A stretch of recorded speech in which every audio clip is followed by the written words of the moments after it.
Good. It's all right. Let's roll. 3 friends in the first break. First break, 10-4.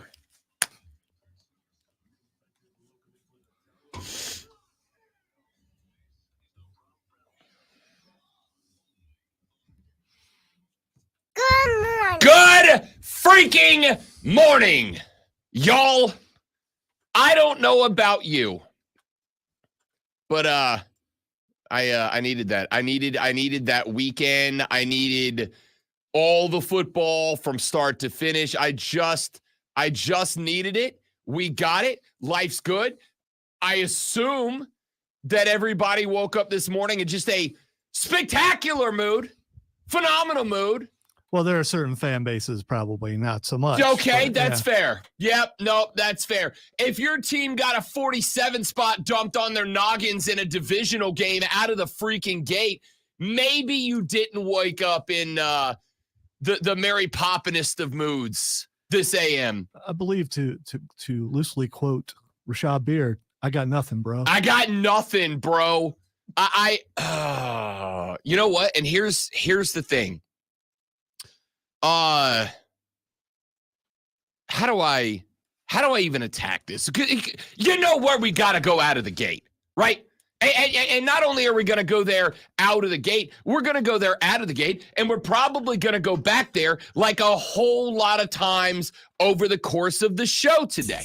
Yep, that's where we got to go out of the gate, and we're coming back to it throughout the show. And listen, we got a lot that we need to get into today. We got John Blau of the Post and Courier rejoining the show at 8:40 because Clemson remembered how to do a football, and they did a football a lot of times. We got to talk about that. The South Carolina Gamecocks, they went to Lexington, Kentucky, and they layeth the smack down upon the Wild. They just beat Kentucky. They straight up embarrassed Kentucky at Kroger Field. Who's your daddy? Whoo! Daddy Shane decided to bring the absolute to baby Stoops, to little brother Stoops. Got it handed to him by Daddy Shane. He's not really little brother. He's put on a lot of weight. I mean, I'm one to talk, but he's put on a lot of weight between last season and this season. Yeah, well, he's been stressing about that visit from the Gamecocks, and now you know why.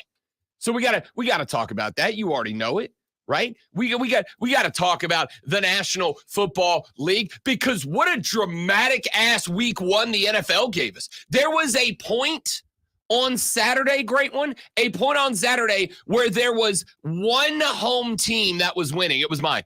There was a point one home team had a lead out of every game happening in week one. You mean on Sunday? Yeah, that's what I said. What did I say? Monday? You said Saturday. That too. Uh-huh. Actually, 0 home teams held lead on Saturday. That's how dramatic the weekend was. All right. We got the Tyreek thing we got to get into ever so briefly. You don't have to like it, maybe uncomfortable. We got to do it. All right. We got to talk. But there's nowhere. Oh, if you have details as to, anyway. That's part of the conversation. Okay. Part of the conversation. But with everything that went on with football being back, my loins have been tingling from Thursday night to Friday night to all day Saturday, all day Sunday, and we ain't done because we got a Monday Night Football game tonight that we got to talk to. Okay, we got to talk about. We're gonna talk to him, and we're gonna talk to him and say, "Oh, you were here. Well, I left the space. Let me talk to you." Yeah, I mean, we've got to talk to him and say, "Hey, Aaron, make it past like 5 or 6 plays." Ooh, can Aaron over under minutes played 3.5? We're going to talk about that coming up. We got to talk about the Atlanta Falcons. Oh, sorry, I was choked on something. Oh, you mean that Justin Fields led team that you said there's no way Justin Fields was going to start? Justin Fields was 6 field goals, baby. Justin. Yeah, that's what I'm talking about. 3 after 3 after 3. banger After 3 after 3 after 3. We got to talk about that. We're going to talk about all of it. But I would be a cowardly lion of a host if we didn't open up with the Panthers and the Saints if we didn't open up with a 47-10 demolition job of that team by our future first ballot Hall of Famer, Derek bleeping Carr. He looked good. I felt sorry for the little guy though when they showed him on the bench all by himself, just looking at his iPad and pouting. I wanted to give him a hug. I really did. Except then I remembered how much money he makes. He don't need no hug.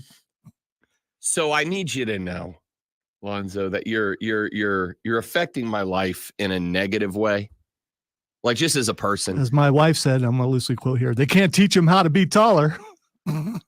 Miss Lisa. Come on, Miss Lisa. I need you to help me reform this man into a better version of himself, Miss Lisa. Not worse. Dude, she's 5'4". He's barely taller than her. That's really funny. They showed him on the sideline with his play iPad. And when they did, my noggin, and I don't know how to express this in a way that like really brings you into where Lonzo has brought me down to. But the immediate thought I had was, oh, parents giving their kids these iPads at the restaurant nowadays to keep them occupied. It's just getting out of hand now, you know? Like, that was my thought. Yeah, raise your kids. Don't let the iPad do it. BY holding his iPad, and the first image I got was BY in a high chair at TGI Fridays with mom and pops handing him the iPad so that he can play Roblox, and they don't have to actually parent him any. Right? Like I was like, as soon as I had the thought, and the lady friend and I, we went out yesterday to watch the game. It's week one. Like most of the time I'm going to stay home. But when mama says, hey, I want to go out, have a couple of Sunday fun day beverages when we watch the Saints. And I got to say, and this is just me bragging a little bit, Zoe, she went yesterday morning. Her wedding dress finally showed up. She's like, I got to go pick up my wedding dress. Meet me at the watering hole. Bring the dog. I want to have some Sunday fun day beverages while we watch the Saints. And I didn't see her. She was saying that from the room. And I'm like, okay. And she came out of the room, great one, in a Saints t-shirt, gold shorts. And I got her a couple of years ago, these big obnoxious Saints earrings, really more as like a haha funny because that's not really her style. She came out with them on. I'm like, yep, we're going out. You got it, mama. Let's go. So we went out to watch this game. We're sitting at a local beverage spot that I did not know when we got there was a Bills bar. All right. Don't get me wrong. I'm absolutely team Buffalo. We're talking about Josh Allen later today as well. Did earn a third Josh Allen yesterday. We'll see if he brings it back because they got the Dolphins Thursday. Dude, they almost lost. So don't. I mean, they had to then what happened? Then what happened? They had to come back and win. Who came back and won? Josh Allen. By the way, who were they playing? The Cardinals. Okay. And Marvin Harrison throwing the freaking ball. Kyler. He was open. Golly. Anyway, we'll come back to that later on in the show. We're sitting at the watering establishment, enjoying the game. I obviously got on the black and gold Fleur de Lis, head to toe, top to bottom. I don't make any apologies for it. Showed up today, had to do it. But the last time the Saints dropped 47 on a head was like 2009. Hey, good for you. I knew you'd be wearing. I felt real good. I knew you'd be rocking it, and look at you looking svelte in that t-shirt. Feels good. You know when the last time I could wear this shirt was 2009. So it feels real good. All right. And I'm sitting there. We're having a brewski, watching the game. Derek Carr puts up tutty number 3 through the air. My man Jamal Williams takes one into the end zone. Does his, by the way, did you see the Jamal Williams end zone celly I sent you? A great one. Him and one of the linemen hit a wholesale anime sword celebration. I watched the entire game. Did you see the full celly? Yeah, I saw it. Protect this man at all costs. Jamal Williams is a national treasure. All right. He's a national treasure. You know what was amazing about that game is I sent you text and I got instant response. You did. That was so weird. I want you to know I'm trying to change as a man. I'm trying to grow as a person. You know, I'm like, I'm literally what am I 12 days away now from having to become I have to become a real man now. Okay. Yeah, the Saints were already up 7. Also helped. You were feeling it. We were up 10 nada after like 5.5 minutes of football. I was like, today's a new day. Yes, it is. Today is a new day. I got to be a better person. If my executive producer and friend Lonzo texts me, he's getting the auto reply. Also, I don't know how many more games this year I'm going to feel that good. So I might as well just like ride that high, right? I don't know, man. New offensive coordinator seems to know what he's doing. Again, it's against the Panthers and that defense that you and Rashad have been praising the last 2 years that looked horrible yesterday. Senior Kubiak, welcome to the Big Easy. So nice to have you. Pete Carmichael, thank you for all you did, bud. But Clint Kubiak is him. All right. Now, put all that to the side. Let's talk about Bryce Young. 13 of 30, $161, a pair of interceptions, no tutties in this one. All right. Very first snap, very first throw, just misses. No defense. Great one. I have no defense for the 2 picks. They were awful. They were awful. They were tragic. All right. Well, I was waiting for this offense to be different, and I didn't see it. And the other thing is, get him out of the pocket. What are you doing? Leaving him right there in the middle of the pocket. And all the short jokes aside, he can't see over that line. You can't. You've got to roll a shorter quarterback out and develop some lanes for him to throw into. What the heck was that very first play? Let me give you my thought process here. And this is so that we are clear. This is not a defense because yes, Bryce Young was bad yesterday. Okay. But I got a handful of things that I just want in the conversation. Again, not a defense. I cannot defend what he did yesterday. Yesterday was awful. There are no accusations of haterism today. All right. There's going to be no certified hater mode clips played. It is what it is. He was bad yesterday. But as I do with everything, because I believe that's what this Format O broadcasting is for. Performances, like everything else, exist on a spectrum, right? There's no black, there's no white. The world is gray. And the truth is always somewhere in the middle. I'll give you my example. The very first question or statement that came in just a minute ago from our guy Steven, who said, Rob, the Saints are not that good. The Panthers are that bad. So there's the old question, and it's fair to ask this question. I know a lot of people get frustrated by it. I'm not one of them because I understand the world exists on that spectrum. The question we always ask is, did Team X win or did Team Y lose? And the reality is always somewhere in the middle, right? It might be mostly that Team X came out and just kicked a lot of ass. And it might be that Team Y came out and had their worst game of the year. But even if a team has its worst game of the year, this other team's got to do some good things to put points on the board. And even if a team comes out and has its absolute best game of the year, this team over here has got to make some mistakes for that to matter. Okay? Like, to me, unless you are talking about, a Power 4 team taking on an FCS squad that was last in its conference last year, in which case, yes, sometimes, very rarely, but sometimes, there's just no possible way that this team can come in and beat that team. Right, Notre Dame? You know what I'm saying. Don't you, Notre Dame? You get it. Husky power, baby. We'll come to that in a little while, too. Did y'all know Notre Dame lost this weekend to the Northern Illinois Huskies? Did y'all hear that? Was that on your... okay, I didn't know if you... All right, we'll come back to that. So, to me, this is what I saw in this game. I saw a Bryce Young who was lacking in confidence. I saw a Bryce Young who, and I'm jumping on the Lonzo wagon this morning, the footwork was... It was bad. The 2 picks he threw, I went back. I can't tell you how many times I watched him last night. I had a highlight reel going 2 plays, both picks. In both of those picks, Bryce Young did the same exact thing. He didn't step into a throw at all. He dropped back, he found his spot, and then it was like he was throwing off the front foot. Like it was, and this is my freaking problem. Some of the mistakes that Bryce made, not all of them, some of them were just elementary 101 quarterback level mistakes. Did you hear what Collinsworth said? that maybe they should have played some in the preseason. Yeah. So they were hiding. They were not surprising. I don't know, because here's the thing. Let's not pretend they're the only team that did that.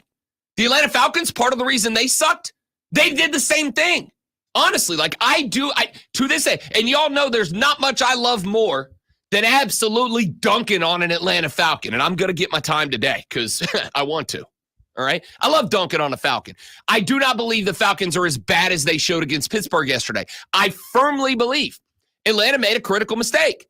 And I wonder if this is going to change the philosophy for a lot of teams next year. Atlanta did not play their starters at all in the preseason. And so guess what? When they got on the field for the first time yesterday, they looked like crap. But how could they not?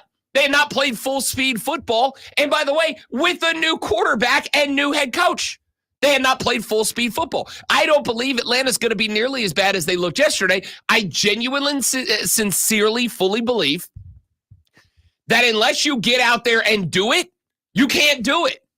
Unless you get out there and play, you can't play. So there is a part of me that wants to say, with very few exceptions, none of the teams that you saw yesterday are anywhere close to what their final product is going to be. We got Zach in here saying biggest surprise was Cincinnati. You're damn right it was. They were 7.5-point favorites. New England upsetting Cincinnati was the largest upset, point line, spread upset of a team in week one since 2018. 2018, the last time there was a team favored by more than a touchdown that lost in week one. Do any of us think that if we run that game back in week 6, the outcome is anywhere near the same? None of you are going to take that bet. But let's also keep in mind, T. Higgins was out with a hammy. Jamar Chase put on a helmet for like the first time in 6 months in order to play this game, right? That team was out of sorts. This is my point about the preseason. So I do have that problem with Bryce Young. Number 2, let's not sit here and pretend like you don't have, I'm not even going to make jokes, a second-year rookie quarterback who played on a butt team last year. We all agree it was a butt team last year. Regardless of how you feel about the situation, the team was butt last year. It was cheeks, as the kids say, right? So I think they still say that.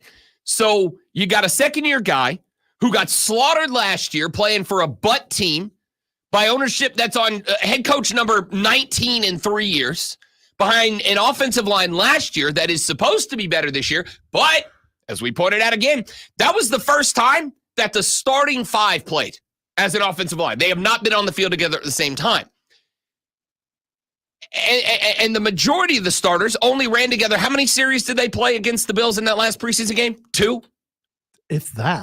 Maybe 1.5, maybe 1. I don't remember. Point here is none of the teams. This is this week, today is the overreaction Mondays of the year. Without a doubt. Everybody is going to want to build season-long narratives on what happened yesterday.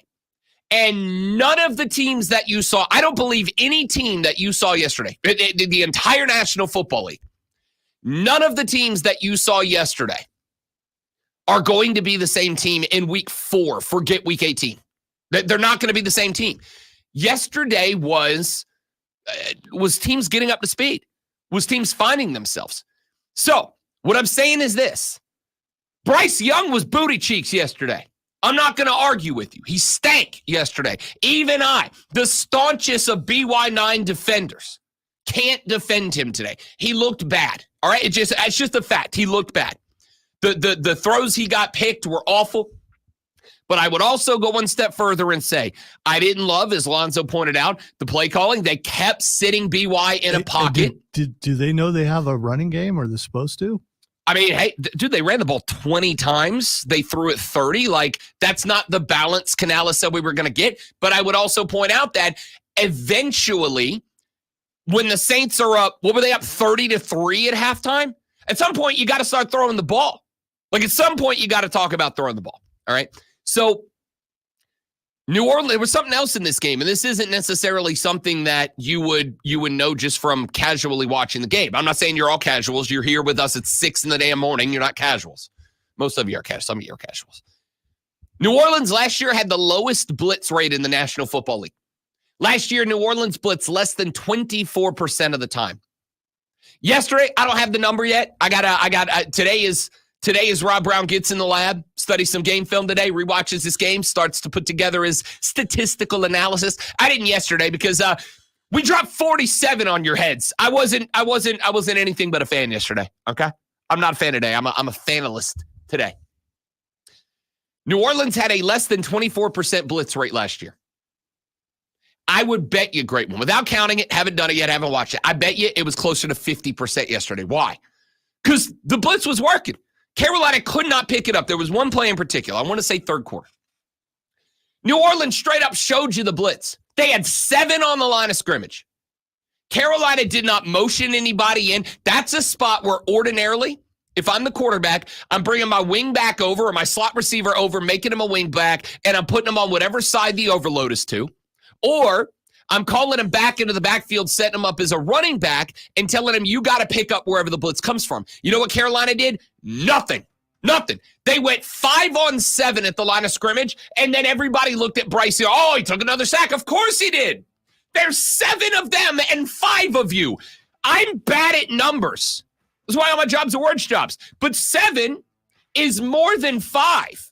In fact, I'm so sure of it, I can tell you that 7 is actually 2 more than 5. That's 2 people that you can't account for. And what did they do to counter that? Nothing. They said, hey, 5'7" quarterback, handle 2 extra linebackers. Sorry, linebacker and a cornerback coming off the other side. Handle it. Shock here, breaking news, he didn't handle it. No adjustments. I got to tell you, I went from sky-high optimism to, yeah, it's going to be a real long year. Real long year.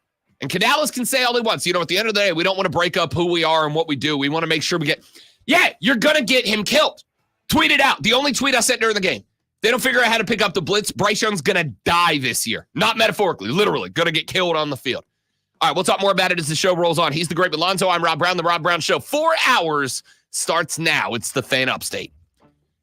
Good morning, everybody. Got to do a quick read, and we're coming right back. Stay right there for me.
I'm glad this came on. I meant to ask you. You have a copy for this, right? Yes. Okay.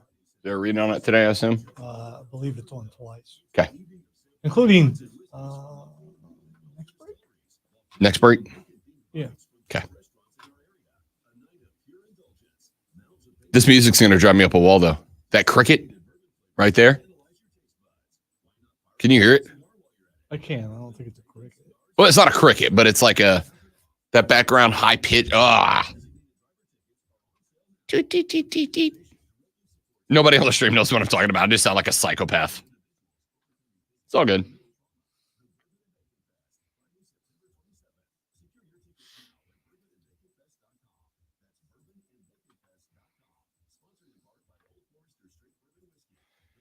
Sometimes I see stories online that probably aren't true, but I like to believe them anyway because they make the world a better place, like World Star, which is apparently still a thing.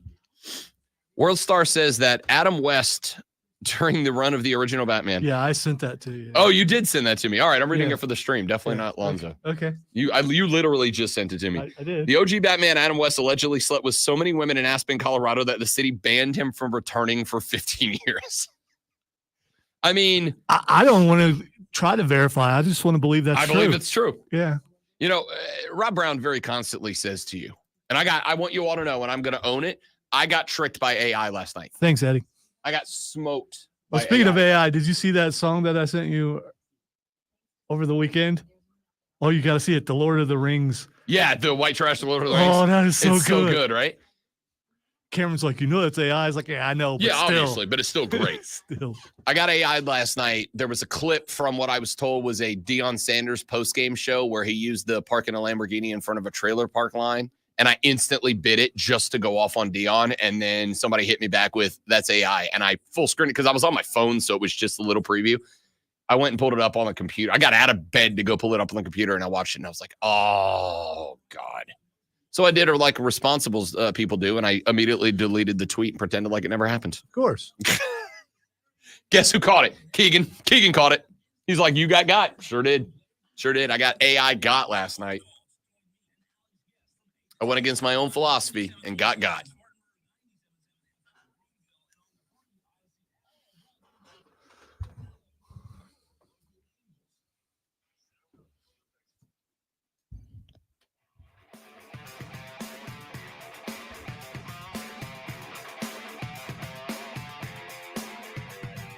Eddie joining us on the stream says, first time on the stream, you guys rock. Thank you very much, Eddie Ward. Welcome to the Armada, big dog. Glad to have you.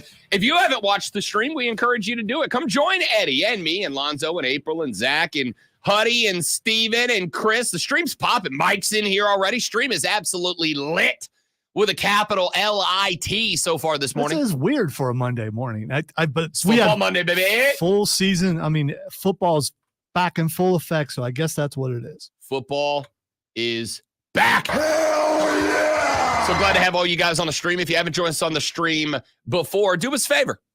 Come join the stream. Facebook.com/TheFanUpstate, The Fan Upstate on YouTube, or The Rob Brown Show on Facebook, YouTube, or Twitch. If you'd like to join us, we broadcast all 4 hours of the show live all 5 days of the week. Glad to do it. And it's for you, the people. So come on by. We'd love to have you. Eddie, welcome to the stream. For the rest of y'all that have been here many times, members of the Armada, the P1s up in the house, we're glad to have you guys back as well. For those of you that have never joined the stream before, why not make it today? It's football, week 1. So let's keep going. Let's keep having that conversation. I want to keep going on this Carolina discussion because I do think it's an important one to have.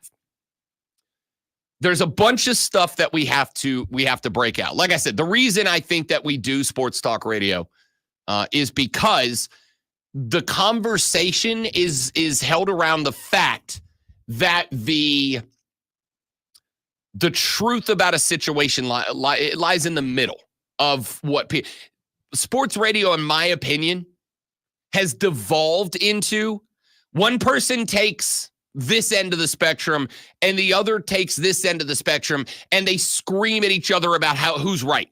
And the reality is, very rarely, when you have a two-headed debate show, very rarely is either one of them right. The truth lies in the middle. So let's find the truth about the Carolina Panthers. I'm a Panther truther. I was going to say, I'm going to remind you of this at some point in the near future. I'm a Panther truther. All right.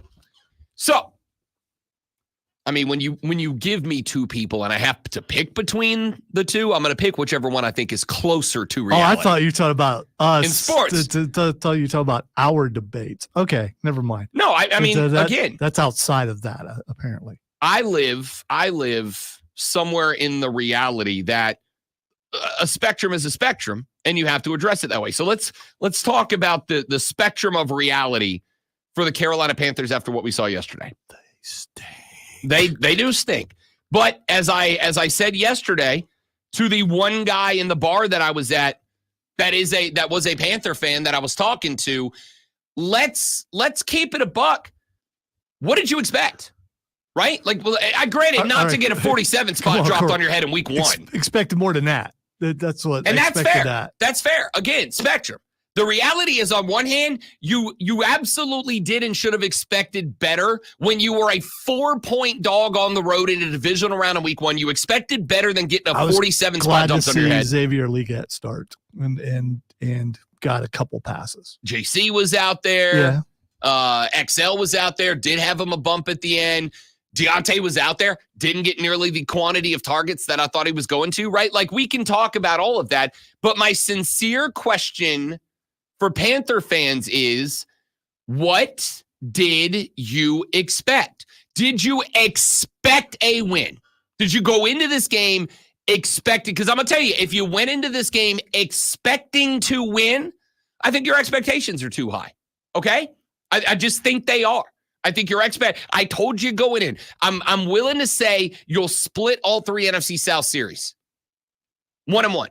And I said that my prediction was you'll lose all three on the road. You can win all three at home. But if you went into that game expecting a week one win with a new general manager, with a new head coach, with a second-year quarterback who had a year last year that I don't even count, a new wide receiver core at the 1 and 2 spot, a new offensive line at 2 of the 5 positions, one of them moving, one of the guys that stayed moving from one position to another. So technically, 3 of your 5 offensive linemen were either new or in a new position this year. When you look at all linebacker core decimated during the offseason, you lost your best 2 players. You wanted to be in the same room as Dan Morgan.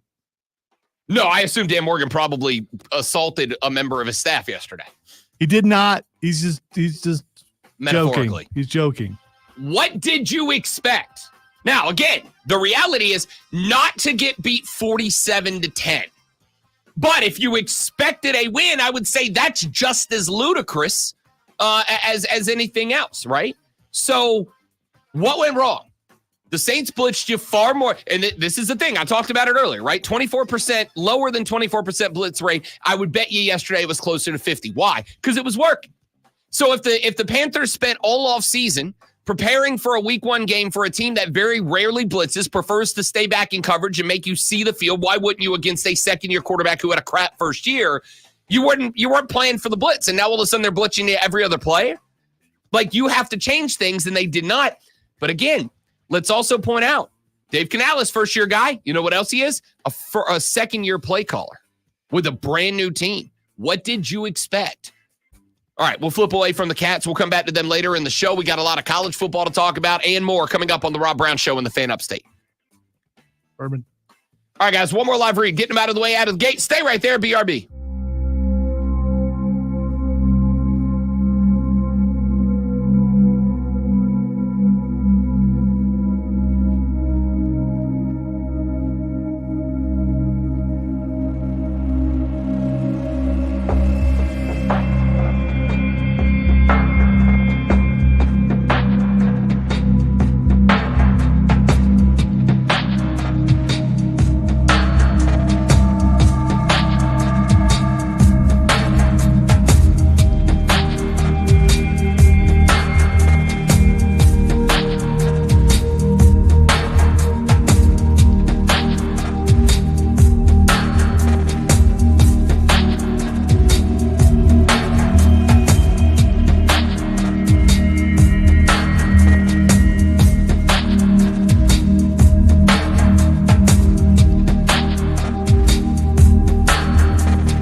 That they did.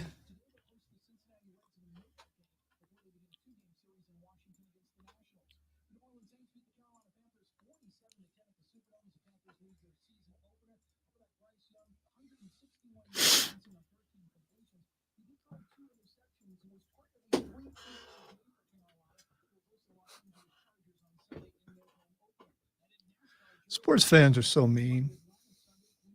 Yeah. What this though was what I was about What to this say. though, yo? What this though? Yo, welcome to the world. Talking about the Danny Dimes thing. Oh no! Did you see that? I did, and then you sent it to me, but I had already seen it.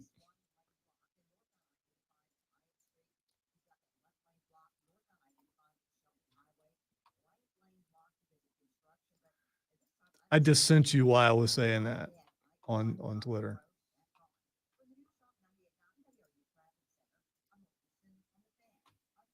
No, I saw that one. That's really good.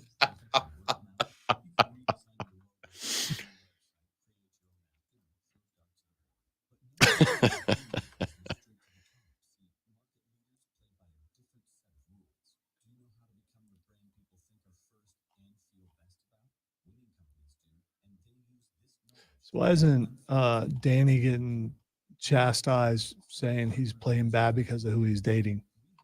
That's usually because K is Bay. No, All but right? that's usually how it is. Well, they're ruining him. He's playing really bad because of who he's dating. Because K is Bay. K Adams could come in, steal all my money, and get me thrown in jail, and I would blame it on myself. K is Bay.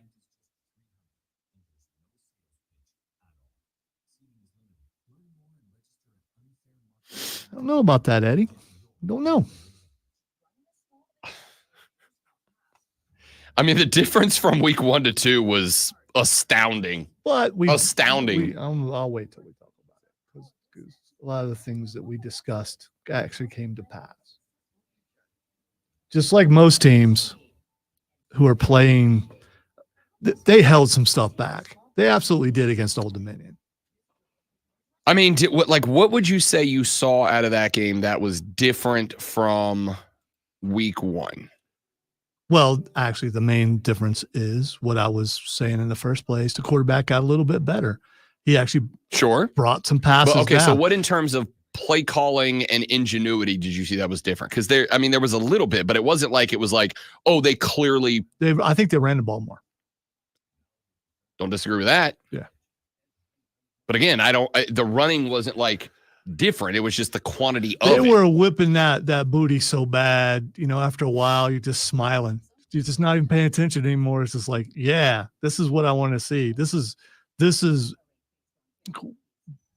which hope is more false? This hope or Clemson's hope? After what they did to App State, which was amazing. I don't think either one of them is K false looked all world in that game. It just, both teams is now a question of consistency. True. It's also a question of opponent. So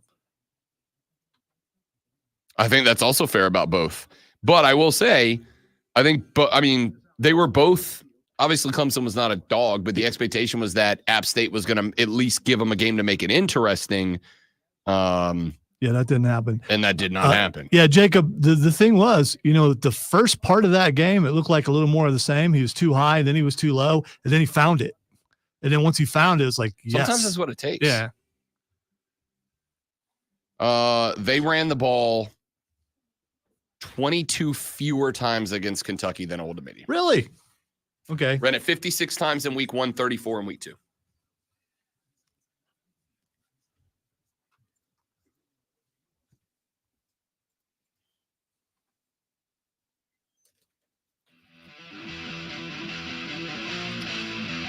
All right, so let's do this. I said we are gonna talk a lot of college ball. We'll talk some college ball in week 2 because I know there's a lot of Clemson fans and a lot of Carolina fans that want to talk about their team chomping at the bit to do so. As finally, Palmetto State had a pretty good major college football weekend to discuss. We're gonna get into that coming up in the next hour. Shh. I was there. Well, you said the state, not every team. Yeah. So let's finish up some thoughts on this Carolina Panther game.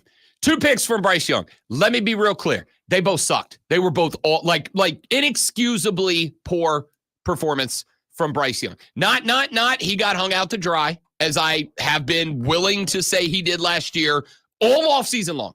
The 2 picks he had were both bad. The first one on throw number 1, he just missed. Who was it? JT Sanders, I think, was on an in route coming off a seam. And Bryce just flew him by 4 yards. Just flew it past him. The second one, he had Adam Thielen. Thielen dropped that in the bucket. It's probably a 20, 25-yard pickup and a first down. Instead, he sails them by 3 yards, and it ends up, again, in the hands of a Saints defender. So let's figure out why that happened. The first is something that I think Lonzo has been pointing out all offseason. It was something that Lonzo said he wanted to see fixed, and he never did. Well, scratch that. He did. I go back to the preseason game against Buffalo. You know, the 1-2 series that Bryce Young played? I don't want to say he fooled me because I don't know what happened yesterday entirely. But in that game against Buffalo, preseason game, it was against Buffalo's mostly starters, not entirely, but mostly starters. In that game, I thought we saw a grown-up version of Bryce Young. It was snap, it was drop, it was set foot, power off, back, and throw. Let's go with this. For a dude who is undersized, all right, put the jokes aside. He's undersized. We all know it. For a dude who's undersized, one of the things that must happen for a guy like Bryce Young, this is why Drew Brees was there, is the mechanics must be flawless and consistent. The mechanics were bad for Bryce Young yesterday. They weren't in the Buffalo preseason game. It was snap, drop, plant back foot, drive off the back foot, turn the hips, shoulders follow, throw through the football. He did that. Then yesterday he didn't. Why? Now, there's a lot of different spots we could talk about. This is one of the spots that talking about football is not something I can do very easily with the casuals. Because the casual's going to look and they're just going to watch Bryce Young. They're just going to watch one guy on the football field and decide that everything that he does is only because of him. There's 10 other guys out there, and what every one of them does matters. There were a lot of spots that receivers were very getting open for the Carolina Panthers. And then there were spots that there weren't. Adam Thielen was doing Adam Thielen things. Find the spot in the coverage, run to it, present the target. Got hit a couple of times, didn't a couple of times. Deontay Johnson, and this is something I said off season, and I need to be clear. Deontay Johnson is a good wide receiver. He is not a megastar number 1. He ain't DJ Moore. You did not replace DJ Moore with Deontay Johnson, so that we're clear, okay? And then you look at everybody else. Xavier Legette. Xavier was out there running around presenting a target for sure. He's also a rookie. He's also a game 1 guy. He's got to get up to speed. John Mingo. If you were on the John Mingo's got potential wagon, you're kind of by yourself. Hang on to the ball, Mingo. Bingo. Oh, sorry. Didn't mean to do that. Genuinely. Point here is, if you came into this year not recognizing and realizing this team's still not good, it's better. I believe it's better. Even with what happened yesterday, I believe this team is better. But I need you to don't just look at Bryce Young in a vacuum, because that's not football. That's not how it works. There's 10 other guys out there, and there's 2 to 4 guys on headsets on the sideline that have control over everything that's going on, okay? You got to look at all of it. If you hear a clank in your car engine, clunk, clunk, clunk, clunk, you don't just go look at one thing and go that. You got to figure out all the different issues there to really dial down on what's happened. So I am looking at a head coach / offensive coordinator, because he's the play caller, right? Second year doing it. Last year he did it in Tampa Bay. They went 9-8. They made the playoffs with 9-8. It's going to take time because it's his second year play calling, but it's his first year play calling for this team. It's his first year play calling with Bryce Young. It's his first year play calling with Xavier Legette and Deontay Johnson and Adam Thielen and John Mingo and Chuba Hubbard and Miles Sanders. First time play calling with these guys. And it no matter what you do, any time that you are doing something new, It takes some time to get used to it. Lonzo's never beat a video game without dying the first time he's played it. You got to figure it out. You got to get comfortable with the controls, with your play style, with the way the bad guys work, the mechanics of the game. It's the same with football. So if you are writing this team off because they got a 47 burger dumped on their head yesterday, and it's bad, don't get me wrong. It is the I would be comfortable saying, I wouldn't care. We would all be comfortable saying worst loss in recent memory, certainly the worst loss of any team in week one. Nobody's pushing back against that. Worst loss of week one. There was no other losses out there that felt quite like that one. Biggest spread of the weekend. I don't know, maybe the Giants, but like Giants fans have accepted. Well, I got a clip from Carlos with a K later. He had a full-on meltdown. Yeah, it just popped up on my feed, and I could see some of the words he was saying. I hope you bleeped it a bunch. Oh, I had to bleep it specifically twice. Not even the fourth quarter. The season's already over. I am done with Daniel Jones. He finally throws the touchdown to the other team. Carlos with a K was not in a good mood yesterday leaving that game. All right, we'll come back to that because it's. I love my guy. I got to get my guy. You know what? I might call Carlos, see if we can get him on later, make sure his mental health's doing okay. Because I don't think it is. I think he's fairly busy in the morning, but who knows? Maybe he could carve out some time. Yeah, we'll see. To slam his team. I mean, hey, Carlos with a K, I'll give you 3 minutes to just say whatever you want about Danny Dimes. No. All right, not whatever you want about Danny Dimes, okay. but close to it. So let's look at a couple of things. Let's look at the fact that you got a second-year play caller first time with Carolina. Okay. Let's look at the fact that you got yes, it's a second-year quarterback for the sake of keeping Lonzo in one piece. I won't make the joke about how this is Bryce Young's rookie year, but no, you can't. You can't because I think he finally did it to you yesterday. Again, he can bring himself back in your eyes. 100. He's not cooked in my. Let's be real clear. He ain't cooked. He had a bad day. But there were also games where at the end of his time, there were games I was calling to replace Drew Brees because he was cooked. Just because I like you or don't like you doesn't mean I can't go, that performance sucked. I do it to myself all the time. How many times have I kicked that door on the way out when I sucked today? A lot of times. Okay? I hope we don't come to a point where you come in here and say, I have to say this, Bryce Young is a bust. 100%. Because if you say that, that means we went through 4 years of him being terrible. 4 years? He'll make it 4 years, right? Oh! You mean I'm going to say that 2 years from now? Got it. No. I'm talking about Bryce. I'm talking about Bryce Young's contract. Sure. It'll take it unless. And I was thinking about this yesterday. What quarterbacks are coming out? No, because you can't. Why? Why? If they play like that the rest of the year, you can't go after a quarterback. First off, the only one coming out next year is Quinn Ewers. Unless you want Shedeur Sanders, but I'm gonna tell you straight up right now. Yeah, you probably don't. You don't want Shedeur Sanders. Yeah, you probably don't. All right, let him go to Dallas. Well, he won't now because Dak got signed. But put all that aside. So I want to come back to that because that is a possibility. That is a conversation that might need to be kick started now. I got Dave Canales, his first year as a head coach and play caller. I got Bryce Young, who I won't say it's his first year, but it's his first year with any sort of consistency for this team. I got a wide receiver core that has been shuttled around because it's not just about adding Deontay to the 1, but it's adding Deontay to the 1, moving Thielen to the 3, adding Leggett to the 2, moving Mingo to the 4, right? Everybody's in a new spot from where they were last year. The only thing that is consistent is your running back field in Chuba Hubbard and Miles Sanders. And let's keep it a buck. Neither one of those guys is Pro Bowl, okay? So the one spot on offense you have any consistency from last year to this year was arguably the biggest letdown of last year, running back, okay? So I put all those things in tandem. Did you expect this team to come out aces? Now, it's fair to say I expected them to compete in week 1. That's fair. Yeah, be competitive in some way. That's what I thought I would see. But I don't think it is unreasonable.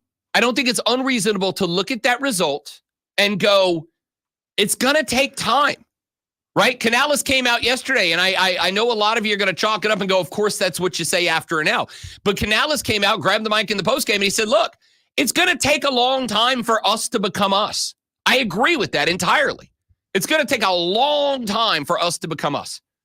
You know how long it took the Cincinnati Bengals? 5 years, including finding Joe Burrow. between the last time they were good and Joe Burrow going to the Super Bowl a couple of years back. It takes time to really get into the groove. So when I look at the offense and all every spot on the field changed. Every spot. Even your wide receiver core. Everybody shifted up or down in positioning on the depth chart, right? Quarterback, second-year guy, sure. First year to me doesn't count. That's how awful it was. New head coach and offensive coordinator. Of course they weren't going to be competitive. And then you had across from them a Saints team that, let's keep it a buck, we didn't know what they were going to be either. I'm a Saints fan. I don't know what the hell this team's going to be. I said that coming in. I think we're going to stink, but I don't know. But yesterday, they looked like juggernauts. Let's also talk about the Panther defense. I'll say this is the first time you've ever, that I recall, came in and didn't slam your team. Yeah, I might be wrong. Maybe I'm wrong. Like, maybe we are back. I'm not going that far yet, but maybe we are back. I don't know. We put up a 47 burger. All right, let's talk about the Panther defense. You lost Brian Burns, right? I would ask this question. Outside of Derek Brown, who on that defense would you say is a reliable, consistent defender? Clowney, but he has nobody on the other side, so now he's a focal point, so he's going to get double teams a bunch. I don't disagree. And he was still back in the backfield. It's just what they did is the Saints looked and went, okay, Clowney's on this side, we're going to the other side. But let's also you're right, but let's also point out, Jadeveon Clowney is a 31, almost 32-year-old player. He's an aged veteran, and there is a reason that Baltimore didn't bring him back, okay? They didn't let Jadeveon Clowney walk for no reason. There's something there. Now, you're hoping you get the best out of him out of Ejiro Evero. We'll talk about that. Are we going to sit here and play like the Carolina defense wasn't part of the problem? Now, I can make the argument, just like I did last year. I was a defender last year. Yeah, it's going to suck when you're on the field 65, 70, 75% of the snaps. You're going to get gassed. But here's the thing, Zoe. The Saints put up 30 in the first half. This wasn't like the Saints poured it on in the end. It wasn't like they put up 30 in the last quarter. They had 30 at the half. 30 at the half. All but like two teams didn't score 30 this weekend. Yeah, it's very unusual in the NFL to see a score like this. Yeah, right? The Bills got 30, and they needed a miracle to get there. Dallas got 30, and they were up against Cleveland, who stank. The Bucks got 30. The Buccaneers, Washington. What are you doing? The Bucks got 30. That's the list of teams with 30. The Saints got 47. Come on, Baker! It looked really good. He did. It kind of did. We're going to talk about that too, because maybe we were totally wrong about them too. But it is Overreaction Monday. No, like I said earlier, no team that played yesterday or Friday or Thursday, no team with the exception of maybe the Chiefs and maybe the Ravens, no team is going to look in week 6 like they did in week 1. Yeah, none of them. That's the Chiefs every single game. Right. That's also true. So maybe outside of, I would say Baltimore, I would say Kansas City, I would say Dallas. Wow, that looked like that was hard for you to say. Well, because I'm not convinced of that yet either. All right. I think Dallas got a boost by Cleveland being as trash as they are, just like New Orleans looked better. New Orleans looked better than they are. Can I just say that? New Orleans looked better than they are. They will not do that against any other team. All right. They got a boost by how trash Carolina was. Point of all of this is there's a lot to go. It's week 1. But that's what Mondays are for, overreacting. Here's not an overreaction. Lonzo, very good at sports flashes. Yeah, it's definitely an overreaction. The second AP college football poll has dropped. And once again, the SEC dominates the landscape. Georgia and Texas hold the top 2 spots. Ohio State drops to number 3, the only non-SEC team in the top 7 spots. Alabama, Ole Miss, Missouri, and Tennessee are 4 through 7, followed by Penn State, Oregon, and Miami. Rounding out the top 10, Clemson moves up 3 spots to 22, while South Carolina snagged 10 votes, their first tally of the season. Dallas Cowboys reached an agreement with quarterback Dak Prescott minutes before the Cowboys opener against the Cleveland Browns yesterday. Prescott's new deal is a 4-year extension worth $240 million, with $231 million of it guaranteed, which makes him the richest player in the NFL. Tune in Saturday at 12:30 as Furman Paladins take on the Stetson Hatters. It's Furman versus Stetson right here in your home for Paladins football, Fan Upstate.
Thank you, Todd Bowles.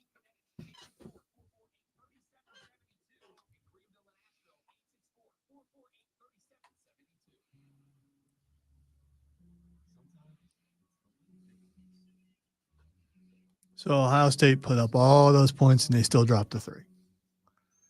Which You didn't drop this where you were last week, wasn't it? no, they were in second. I thought They've been in 2 preseason and last week.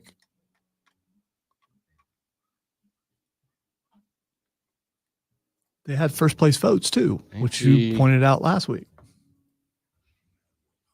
Oh, you were 2 last week. Yeah, I'm aware. Well, yeah, but Texas went to Michigan and beat them. I'm aware you're just which may not be that big of a deal. It's not. It's really not. Although they did win me a buttload of money. I did enjoy that game. I did. I wish they would have scored a little bit more, but you know.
Woman arrested for eating someone's pet cat in Ohio.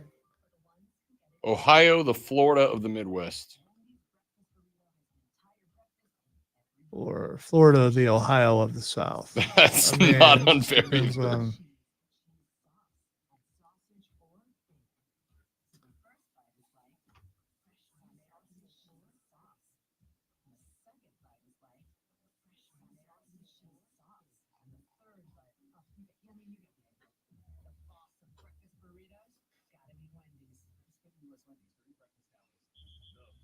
The boss of breakfast burritos. New life in the next break. 10-4.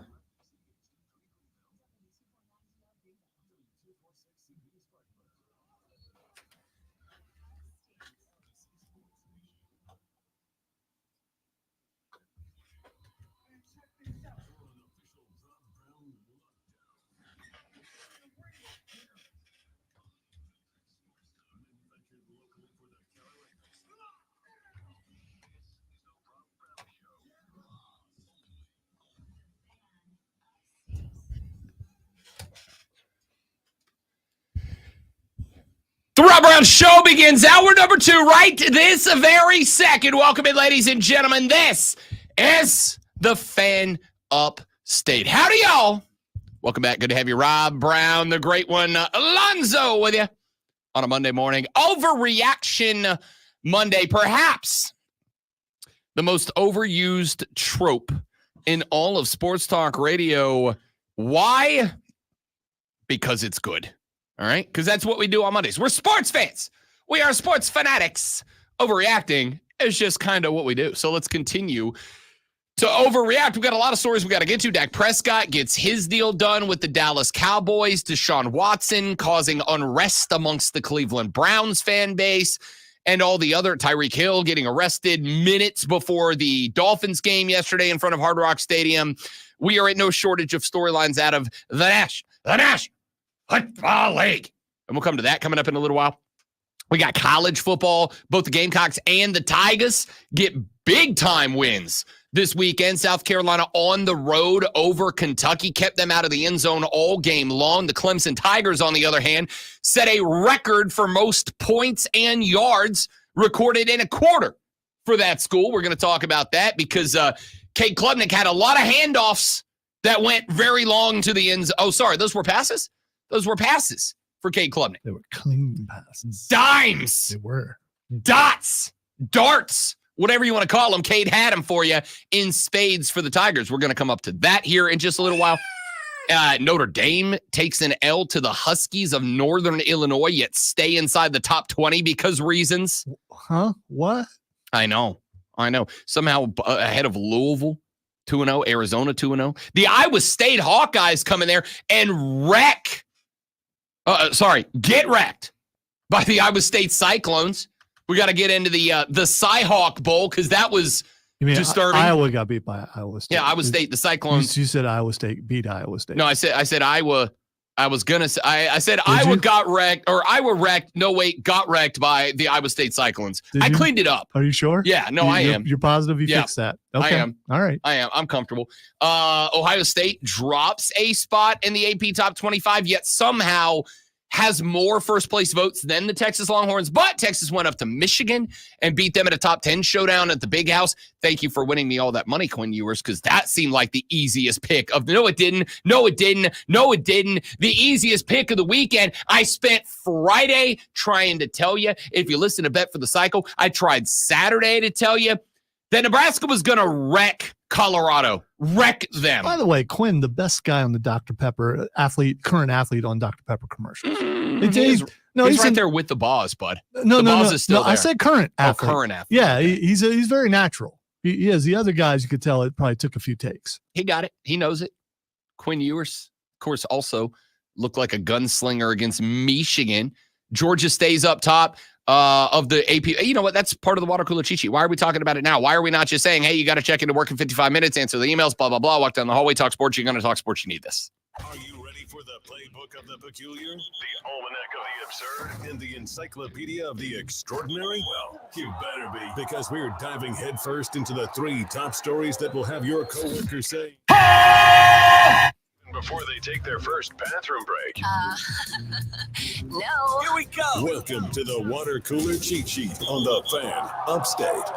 It is the water cooler cheat sheet, the top 3 sports stories that you need to know before you get to the office and start talking sports this lovely Monday morning. When you do, this is what you'll be discussing, or at least partly, but you get it. Let's jump right in. Now, item number 1. I don't care if you don't think that this should be an item on the water cooler cheat sheet. I do.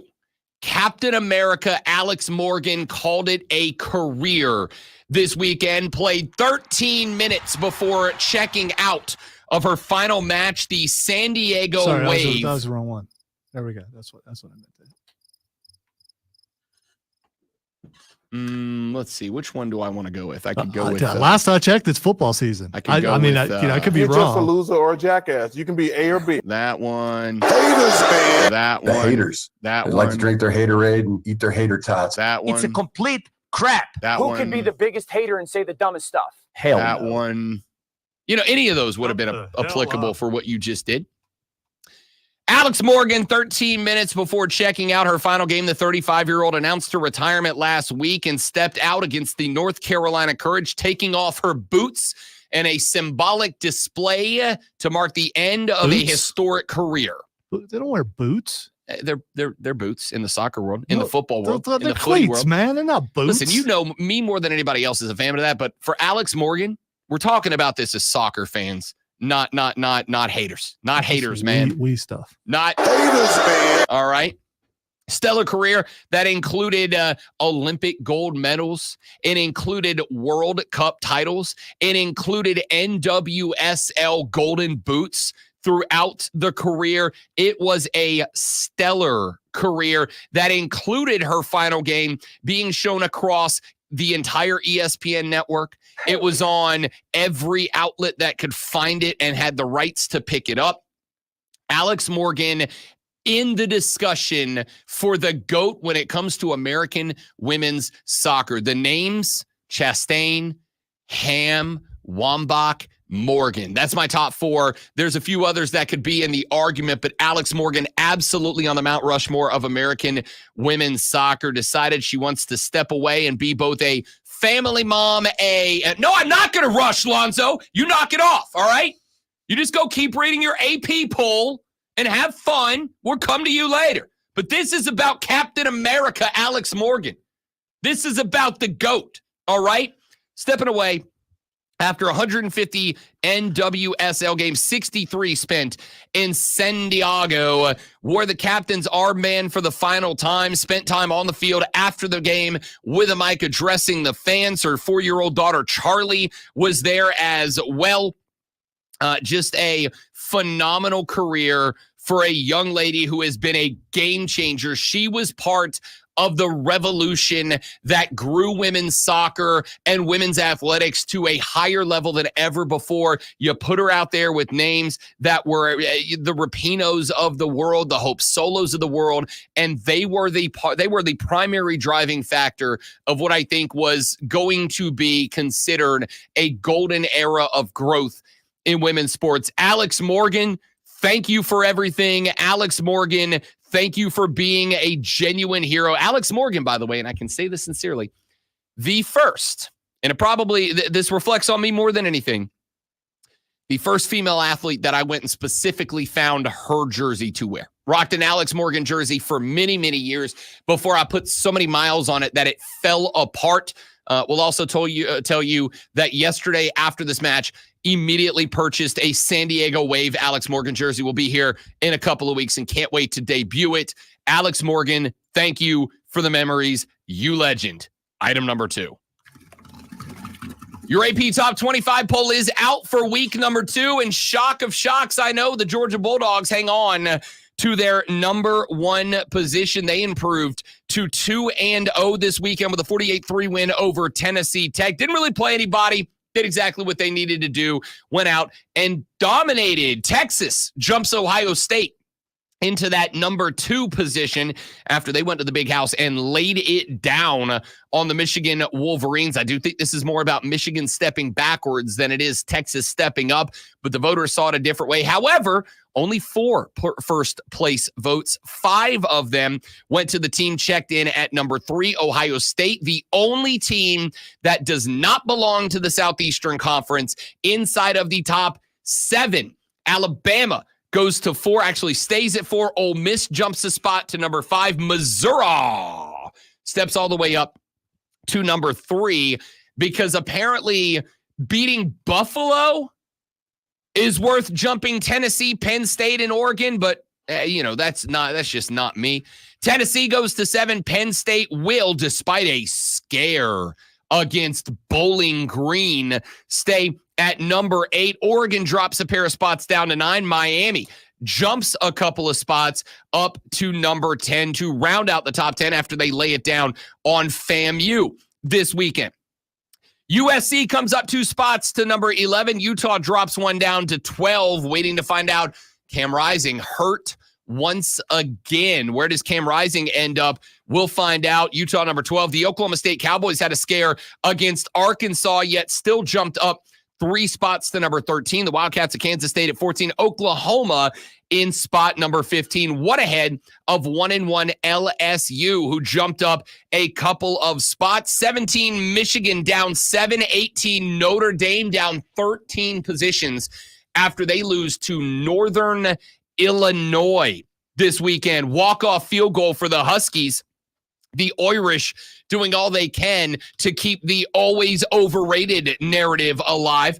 19 Louisville up 3 spots. Arizona hangs out at number 20. Iowa State makes their way into the top 25 rankings for the first time this year after they knocked off a top 15 Iowa Hawkeye team. Clemson up 3 spots from 25, now at 22 after they bring the hammer down on the Mountaineers of Appalachian State. Nebraska to number 23. They were unranked last week. So was Boston College, now at 24. And Northern Illinois knocked off Notre Dame and then jumps to 25. Also receiving votes. How about this? UCF got a vote. TCU got 2. BYU, Cal, North Carolina, UNLV, Wisconsin, Liberty, and South Carolina picking up 10 votes in the AP poll. Not ranked, but on their way there. On their way there after being 2-0. Put another one in the bag. We'll see what happens. That's your AP poll. Let's get to item number 3.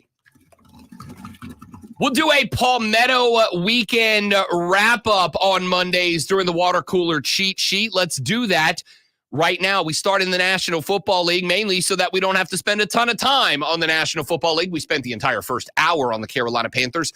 Maybe we'll get back to them later in the show. We'll find out. 47-10, the New Orleans Saints devastate Carolina in game number 1. Bryce Young, 13 of 30 for $161, a pair of interceptions, no touchdowns, a game-long QB rating of 10.7. Not ideal. Carolina also getting only 58 yards, 1 touchdown on the ground. Adam Thielen led all receivers, 3 grabs, 49 yards. John Mingo had 2 for 40. Xavier Legette, 4 for 35. Deontay Johnson, supposed to be the game changer, only 2 catches, 19 yards in total. No touchdowns through the air for this team. On the flip side, New Orleans, Derek Carr, 19 of 23, 200 yards and 3 touchdowns. Alvin Kamara on the ground, 15 carries, 83 yards and a touchdown. Jamal Williams had 11 for 38 and a tutty as well. Rashid Shaheed, 73 yards, including a 59-yard touchdown on the opening drive, and the Saints never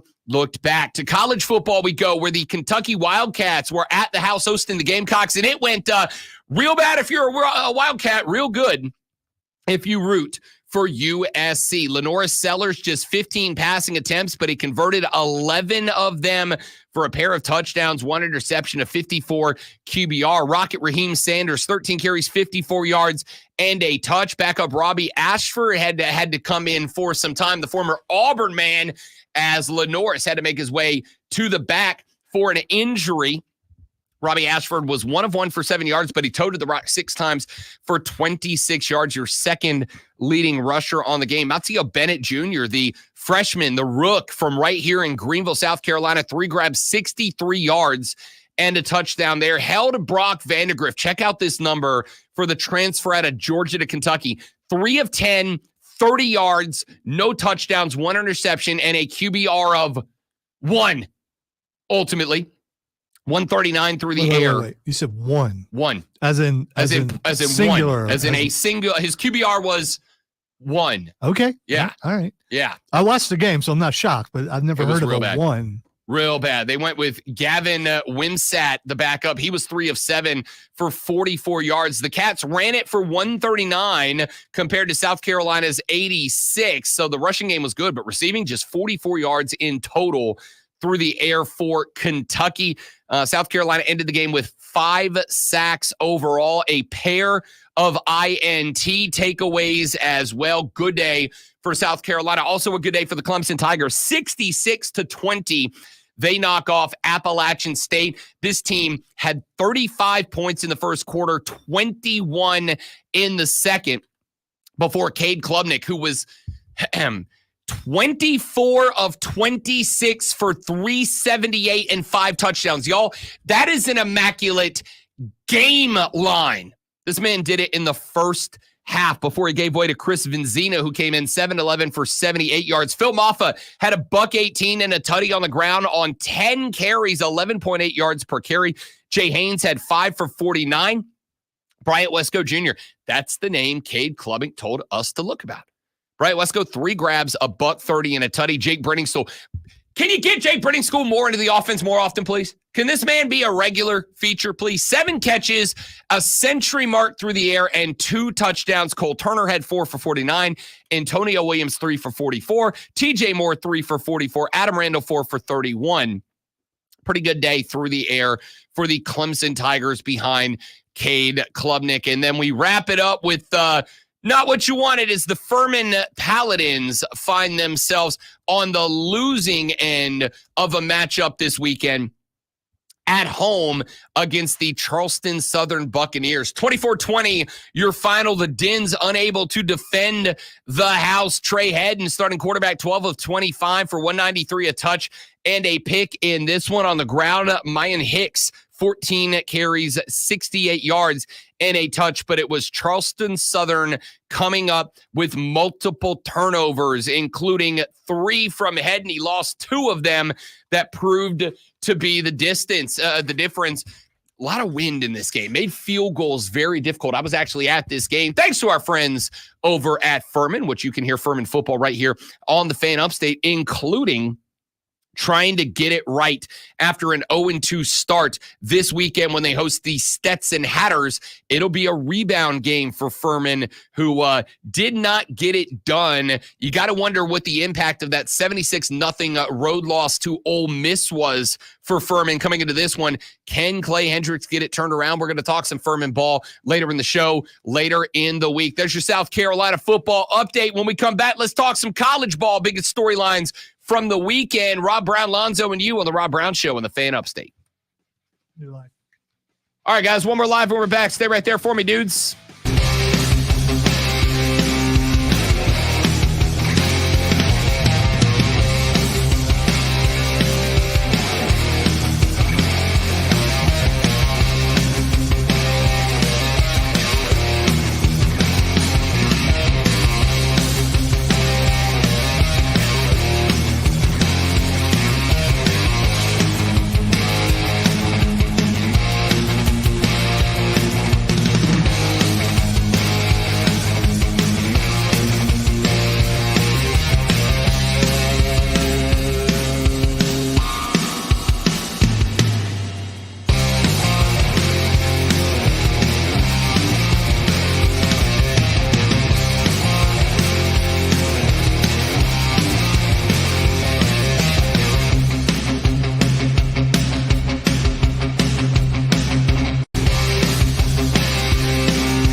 was a must win, and boy howdy, they must won it. South Carolina with a massive win over the Wildcats of Kentucky, went into their house and slugged it to them.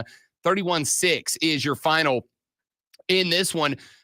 Look, I think there's a lot of different angles that we could take, but I think the one you have to jump on is this defense was not playing around. They came to play. That's what I was going to ask you. Is this I think that's the major thing. Is South Carolina's defense for real? Because that's 2 weeks in a row that this defense has showed up and created turnovers and things like that, and given a short field to Lenore Sellers and the offense.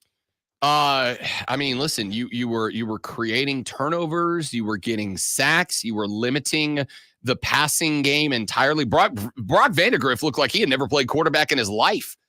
3 of 10 for 30 yards and a pick before he made way for Gavin Wimsatt, who was 3 of 7 for 14 yards and a pick. You made a team in Kentucky. Now, I will say this. I do think that there is a part of the equation that has to be mentioned, and that is what is Kentucky? Did we oversell Kentucky or did we undersell South Carolina? I'll tell you who has thoughts on that. Shane Beamer. This was right after the game. Dominant performance. An unbelievable statement by our defense, but an unbelievable statement about our entire program. You know, there was a perception out there about our team this week, but it wasn't reality. And we knew what kind of team we have. There were some lazy narratives out there this week about this team. And we got a bunch of tough, gritty young men, starting with our quarterback, offense, defense, special teams. Everybody did it today. And that's a team win. We got 74 players up here, but we got 120 guys on our football team. And there's a bunch of guys in Columbia right now watching this on TV. And I want them to know that they are a huge part of this. The scout team, everybody involved with our program made a statement. Everybody on our program made a statement. I would concur.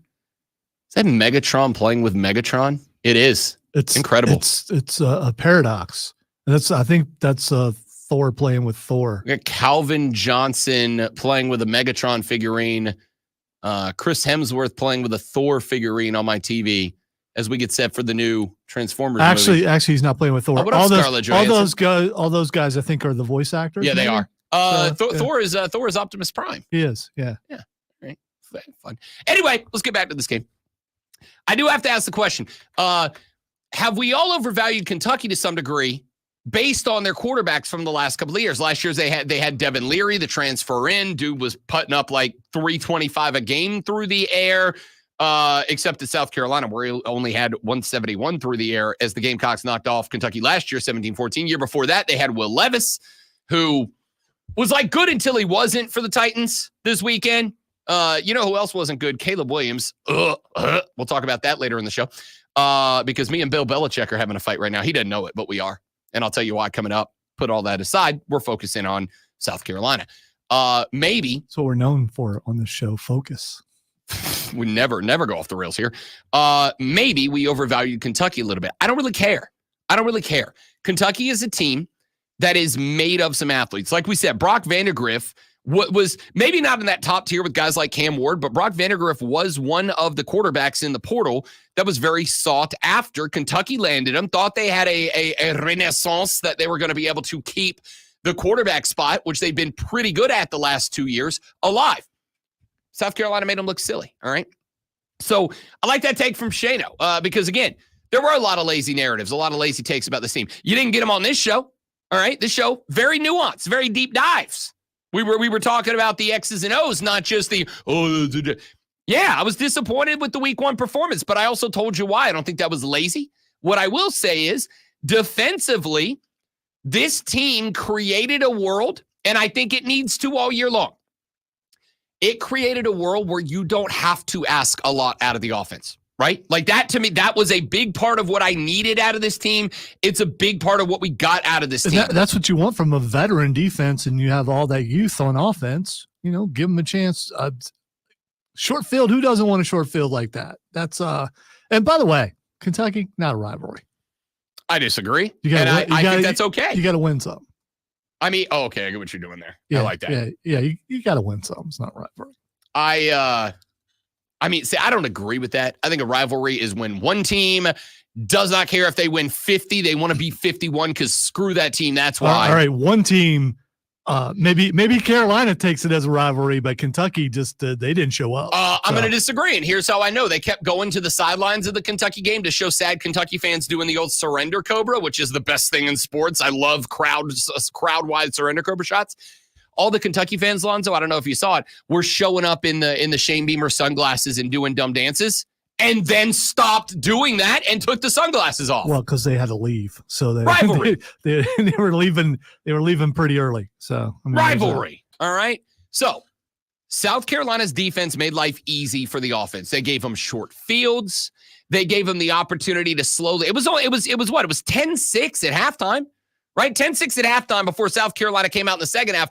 And that's the spot where if a defense is going to fade, a defense is going to fade. South Carolina's didn't. In fact, if anything, they cranked up the aggression in the second half. And I think for a team that we have spent a lot of time the last couple of years talking about Clayton White and whether he's the right fit for this coaching staff, right? And again, I don't think it's, even with this performance, I don't think it is unfair to ask the question if Clayton White and Dow Loggins were the right hires and are the right guys for the job. And I will even go so far as to say, wonderful win, but as we have pointed out, the truth about a football result is somewhere in the middle. Great win for the Gamecocks, bad performance from Kentucky. The truth is somewhere in the middle.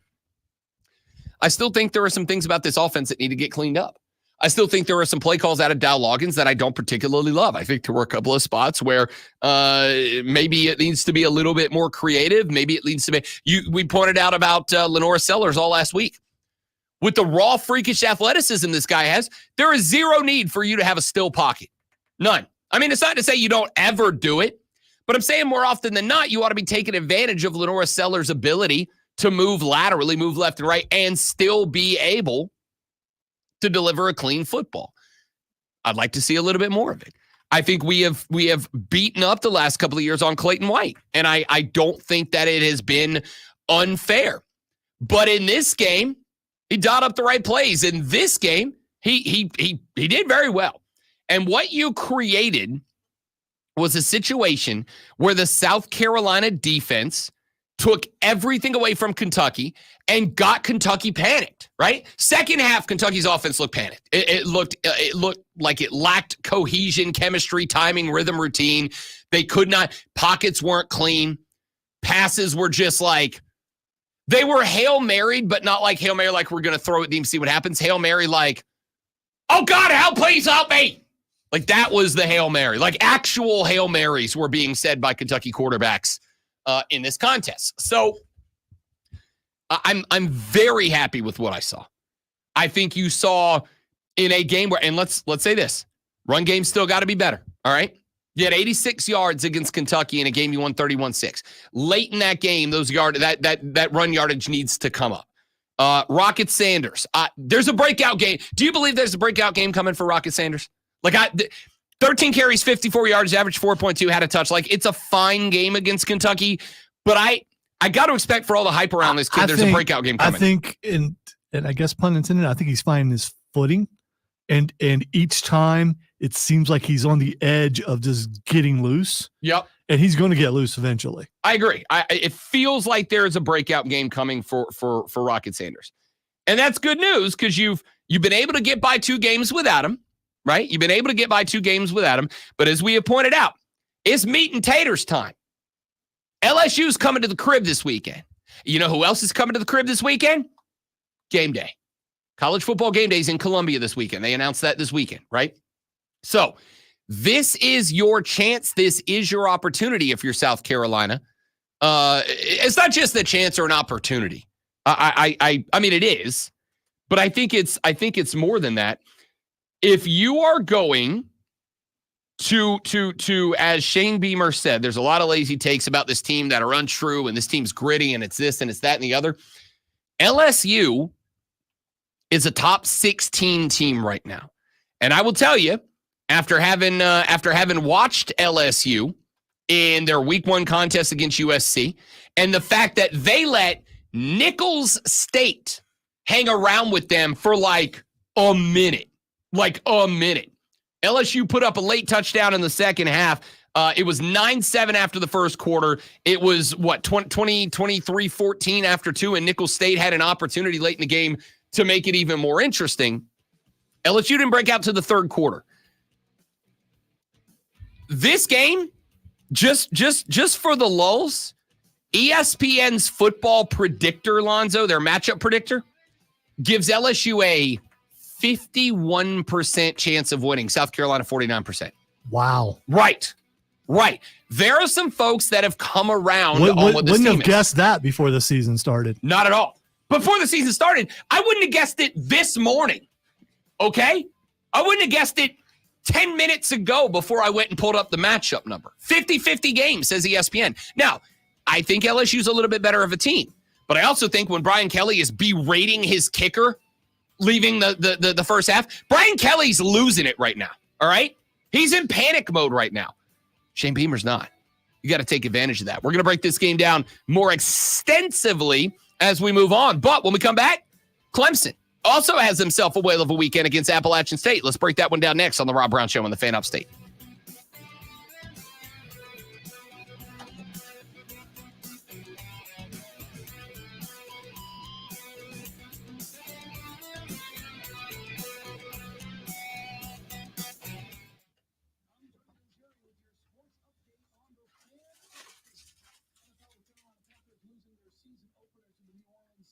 Bum, down, down.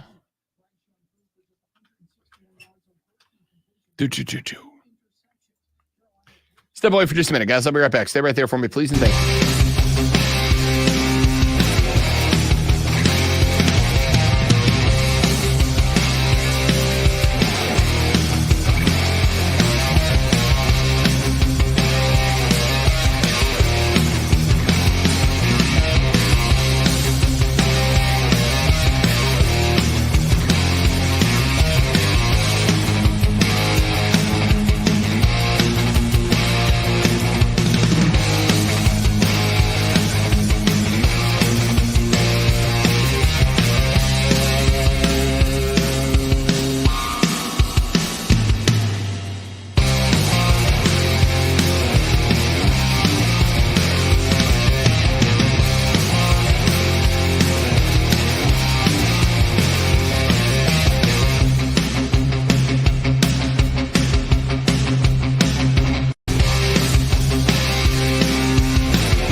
I need to, and I'm saying this both for out loud purposes and to have you occasionally gently remind me. And we need to, I talked to somebody this weekend about how to continue to make the stream more popping. I need to start putting up banners, captions about whatever we're talking about that segment. We're on the stream, right? Yeah. Okay. I need to put up banners so that people scrolling the socials see what we're talking about instead of just see us talking and try to capture them.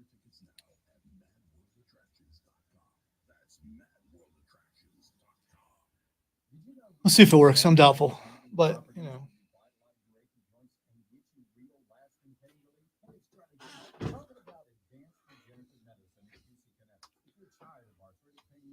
There are no real experts. They're just all guessing.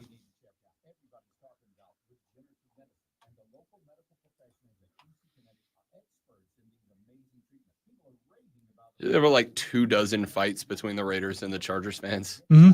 Stupid. I watched one that showed up on Twitter. It was two Raiders fans fighting each other after a game.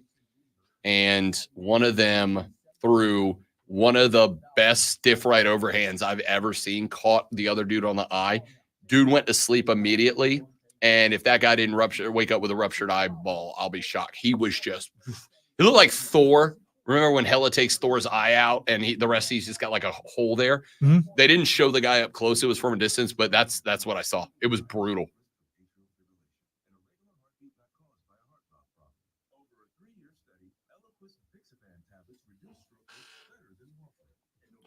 I don't know. I mean, the amount of money it costs to go to an NFL game, is that how you get your money's worth?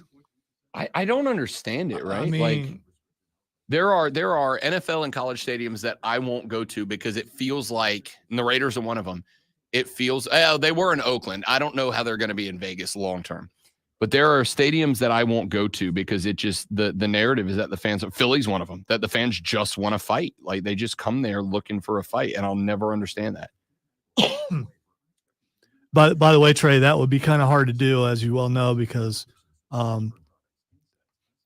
that banner would have stayed up that entire show, and then, and we didn't quite get to it. I meant to, but other people wouldn't let me. They just kept pushing it off. I thought it was funny. I felt really bad about that. Y'all never got to it? We did on like the next week. Oh, okay. The Surrender Cobra is in college football 25. God bless it. Come on. You know what the worst part is? Here's the worst part. The plan all along was to try to finish wedding week with enough in the savings account to be able to get the PS5. How much was that Alex Morgan jersey? I got it on a deal because I know somebody who I'm knows just, somebody for 75 all these bucks. jerseys. I get you need to buy new clothes. Most of the because, most of the jerseys I get for free or discounted. Okay, all right. The Alex Morgan jersey was one I just had to have for the Yeah, that stuff adds up. I mean, I don't disagree, but I also have no impulse control. So shut up. Okay, well, I've seen that.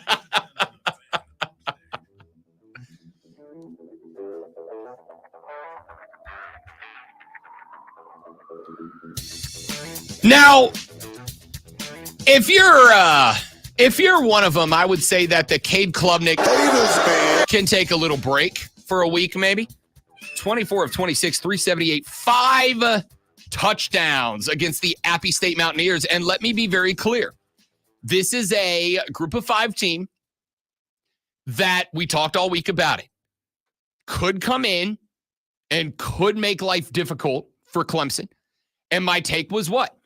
You have to put this team down early. You have to get to a lead for them. I talked to an App State fan Friday who was how is Diesel doing? Who was very optimistic about the game. A lot of them were. Yeah. A lot of them were. And again, I don't blame them. They had reason to be. This team did a lot of good things during the off season. This team found some talent. This team had a lot of guys coming back from a relatively successful campaign last year. There was a lot of reason to be optimistic. And that was kind of the reason from the beginning that I said, you got to put this team down and you got to put this team down early. Well, I would say they did 35 points in the first quarter. They set a record, did Clemson, for most points and most yardage by a team under the Tiger Paw in the first quarter, in any quarter. Okay. This is a game. And very rarely do I do it. But this is a game that we finished. And I will acknowledge that I watched this game in a replay late Saturday. I was at the Furman game Saturday night. Thanks to our buddy Drew Ingraham and Jason Donnelly for inviting me out. Enjoyed it tremendously. A little Furman after dark under the bright lights of Paladin Stadium. Didn't go great, but it was an enjoyable experience. We'll talk about that later. I was watching this game along with friend of the show, Joey B. And we were, I'll put it this way. We were where else? We were in the luxury box at Furman. All right. Where else am I going to sit? Right. And as we were sitting there, and Joey B is he's a Clemson guy who also is a Charleston Southern guy. Went to Charleston Southern, ended up at Clemson, yada, yada, yada. So bit of both. We're watching this game at Furman up in the luxury box. And as I'm looking around, I came to the realization that there were a lot of people up in the luxury box who were watching Furman, but had their phones out and were watching the Clemson game on their phone. And I'm like, I mean, I get it, right? Like, it's college football Saturday. I'm the same way. I was inside. They had 2 TVs in a luxury box with different games on. I had my phone out with a game on it, and I was flipping around to whatever the highlights going on around the rest of the country were. But I look around at one point, and like a solid number of fans in the stands, down in the stands below us, in the box, solid number looking at their phones. And I'm like, what is going on right now? And then I get, ding, a notification from one of the outlets that I have push notifications enabled on my phone for. And it says, Cade Klubnik, Clemson Tigers lead App State 35-0 after first quarter. And I was like, pardon me? So I went to a website that I go to, and this website effectively posts game updates, but they do it clip style, right? They clip highlights as the game goes on. And I'm looking at it, and here's Klubnik dropping dimes to Bryant Westco Jr. and Jake Brenningstool. Here's Phil Maffa on absolute break, 83-yard breakaway touchdown at one point. Like, and I want to be clear. No, this wasn't against Georgia, right? This wasn't against Tennessee. This wasn't against the big dog, with all due respect to Appy State. It's a very good group of 5 team. But no, I'm not putting Appy State with a top tier SEC, Big Ten, ACC team. Top tier. It's a good little team. It is definitely a team that if you take them lightly, if you look past them, they can come to the house and they can beat most Power 5 teams if they have a great day and the Power 5 team does not. Most, not all, most. So I'm going to say something I don't often say. Great one. 10 of 10, no notes, right? 10 of 10, no notes. Here's I do have a conspiracy theory though for you. You ready? Get your tin foil ready, shape it into that cone, put it over your head. Here's Rob's conspiracy theory for the day. Great one. I believe Garrett Riley was in control of the offense in this game. I don't believe he was against Georgia. And I'll tell you why. I was talking with Joey B. Clemson guy, noted Clemson guy who knows ball. All right. I like talking football with Joe Bright. My guy gets it. We were talking about this game, about the Clemson-Georgia game. And Joe B was like, hey, go back and look. Anytime that we got tight, anytime that the game was close and Clemson had opportunities, we fell back on what? Fell back on screens, fell back on power runs, zero creativity. The Clemson way. I didn't feel that way about this game against Appalachian State. Felt like the playbook was open. Felt like there was a lot more creativity. It was not just the same 4, 5, 6 plays in a rotation. Felt to me like they were utilizing their strengths primarily on the outside. They were scheming to receivers. This is my problem. One of the things about the Clemson philosophy, when people go, what's that mean, Rob? What do you mean when the Clemson philosophy? Here's what I mean. I mean, in the Clemson philosophy, the last couple of years, I think they got so ingrained with having generational quarterbacks and NFL caliber wide receivers that you simplified the playbook, because you could just beat them with raw athleticism. When you don't have that, you have to scheme guys open. You have to run complicated routes and patterns on the outside to get guys open. And I don't feel that's been the case. I did feel that was the case in this game. I felt like you saw a lot of crosses. I felt like you saw a lot of complicated schemes that were throwing 2 or 3 guys into one area to spring one of those guys specifically. I felt like you saw a much more creative offense, and that leads me to believe that there is a reason for that. So my conspiracy theory is Dabo has been, if not directly at the controls, in the headset the last couple of weeks. And I'm dating back to last year. And I feel like in this game, maybe it was an effort of, you know what, Garrett, I'm going to give you the controls and let's see what happens. And the answer was 35 points in the first quarter, 21 more in the second quarter, and a wide open offense that did not look, sorry for it, boring. All right. So going forward this entire year, whenever Clemson plays poorly, it's going to be because Dabo was calling the plays. No. Whenever Clemson plays well, it's going to be, well, look, Garrett Riley's calling the plays. We've got 2 games. The sample size is very small. It really is. I know you're dating back to last year. A lot of people don't remember last year. It just sounds like a narrative being pushed already, so you could blame Dabo anytime they play bad. Right, hang on. Two things. Number one, I don't know what the hell you mean already. I was saying this week 7 of last season. So already is literally almost a year old. All right. This is not a fresh conspiracy theory. Number 2. I don't remember last week. I'm not sure you do either, but I remember takes I have. You got a lot of stuff going on. Specifically right now. the ones I get right. All right. Okay? The ones I get right, I remember forever. Like I don't remember what I've been saying the last 4 weeks about Georgia Tech, for instance. I don't know what that is. People were texting me about Georgia Tech all weekend. I'm like, what are y'all texting me for? They lost to Syracuse. Of course they did. They're Georgia Tech. What are you talking about? Who's been talking good about Georgia Tech? Who was Syracuse quarterback? That would be former Ohio Stater Kyle McCord. That's right. I blanked there for a second.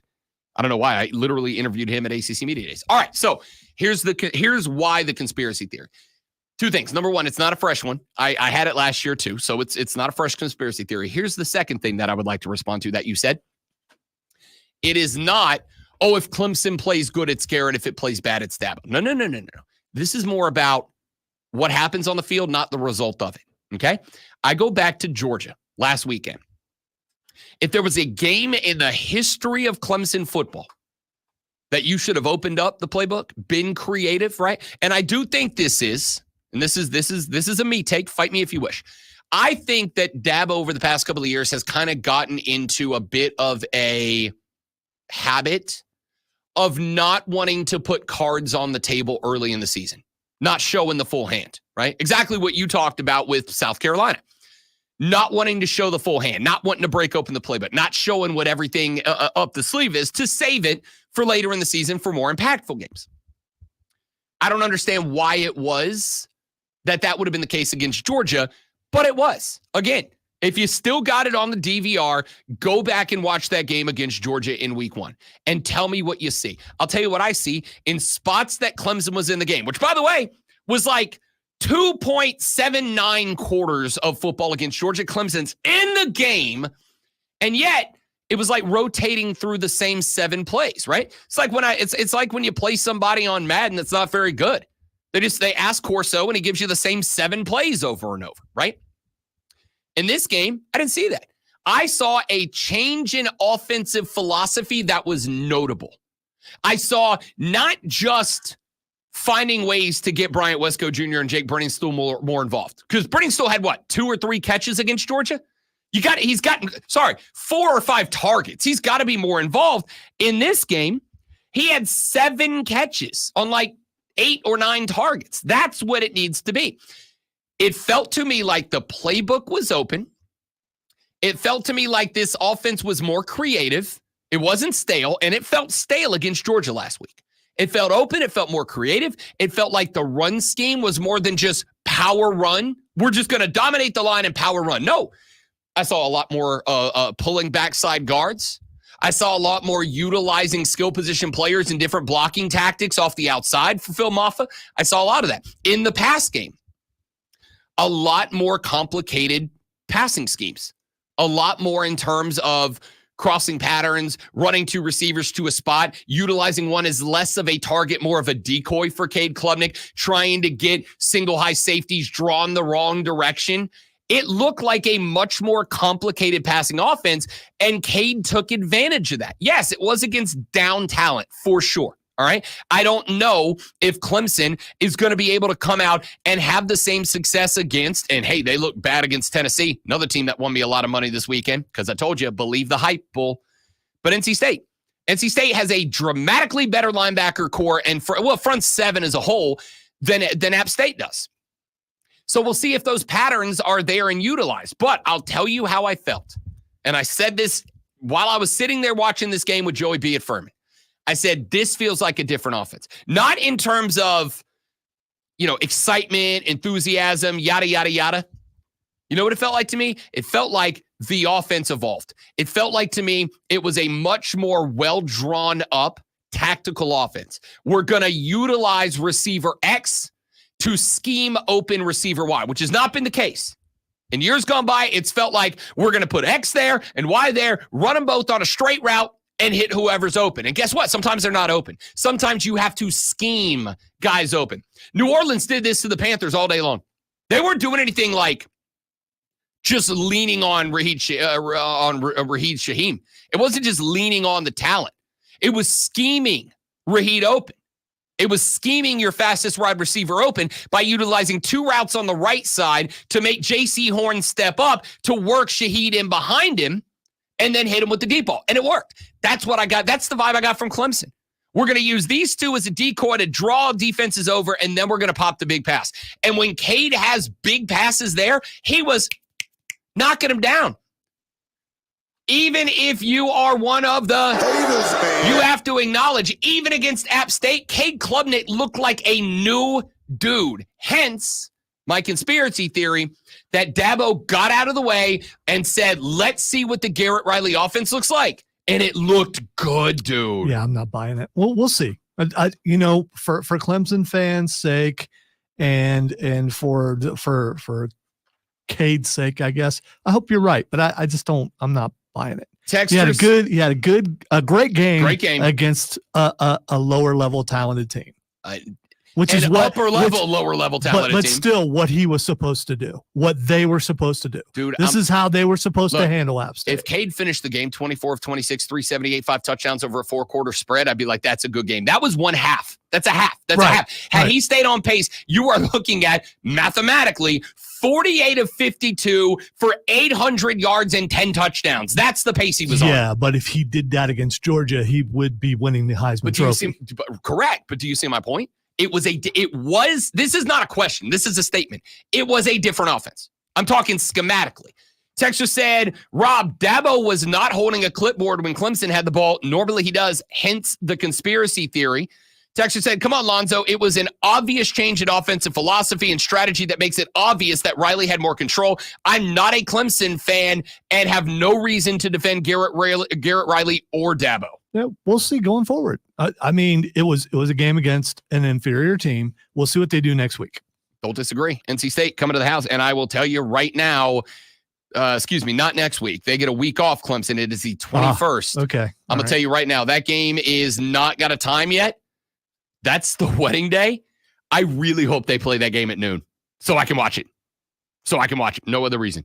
All right, quick break. Lonzo is about to be the Cade Klubnik of reading sports flashes. All right, that's twice. Why are you doing that? Because it worked. Well, go away. The season got off to a rough start for the Carolina Panthers, who got whooped by the Saints in New Orleans 47-10. I didn't write that. I did, right. Bryce Young went 13 of 30 for 161 yards with no touchdowns and 1 interception and was sacked 4 times, while Derek Carr completed 19 of 23, 200 yards and 3 touchdowns. Carolina had only 58 rushing yards, with Young rushing for the team's only touchdown. Carolina starts 0-1 with a home game against the Chargers this Sunday at 1:00. Bills quarterback Josh Allen injured his left hand yesterday when he dove into the end zone during his second rushing touchdown in a 34-28 win over Arizona. Allen played the remainder of the game with the hand wrapped. Tune in this Friday at 7 p.m. as the Burns Rebels head to Greer to take on the Yellow Jackets. It's Burns versus Greer right here on your home for Burns Rebels football. The Fan, Upstate.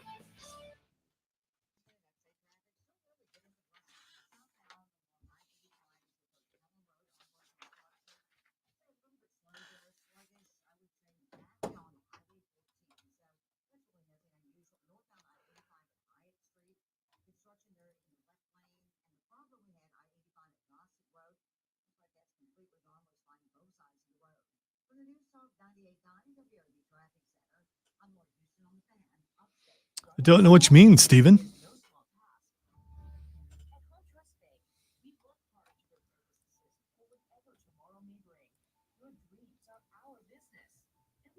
You don't notice the guy standing over there heckling me?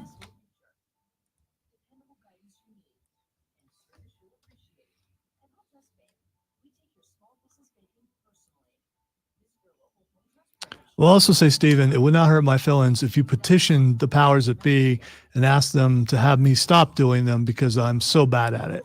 I'd be okay with that.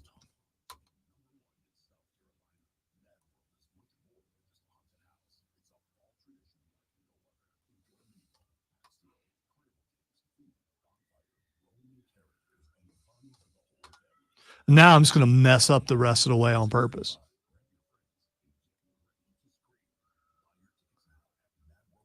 Might even throw some raspberry sounds in there.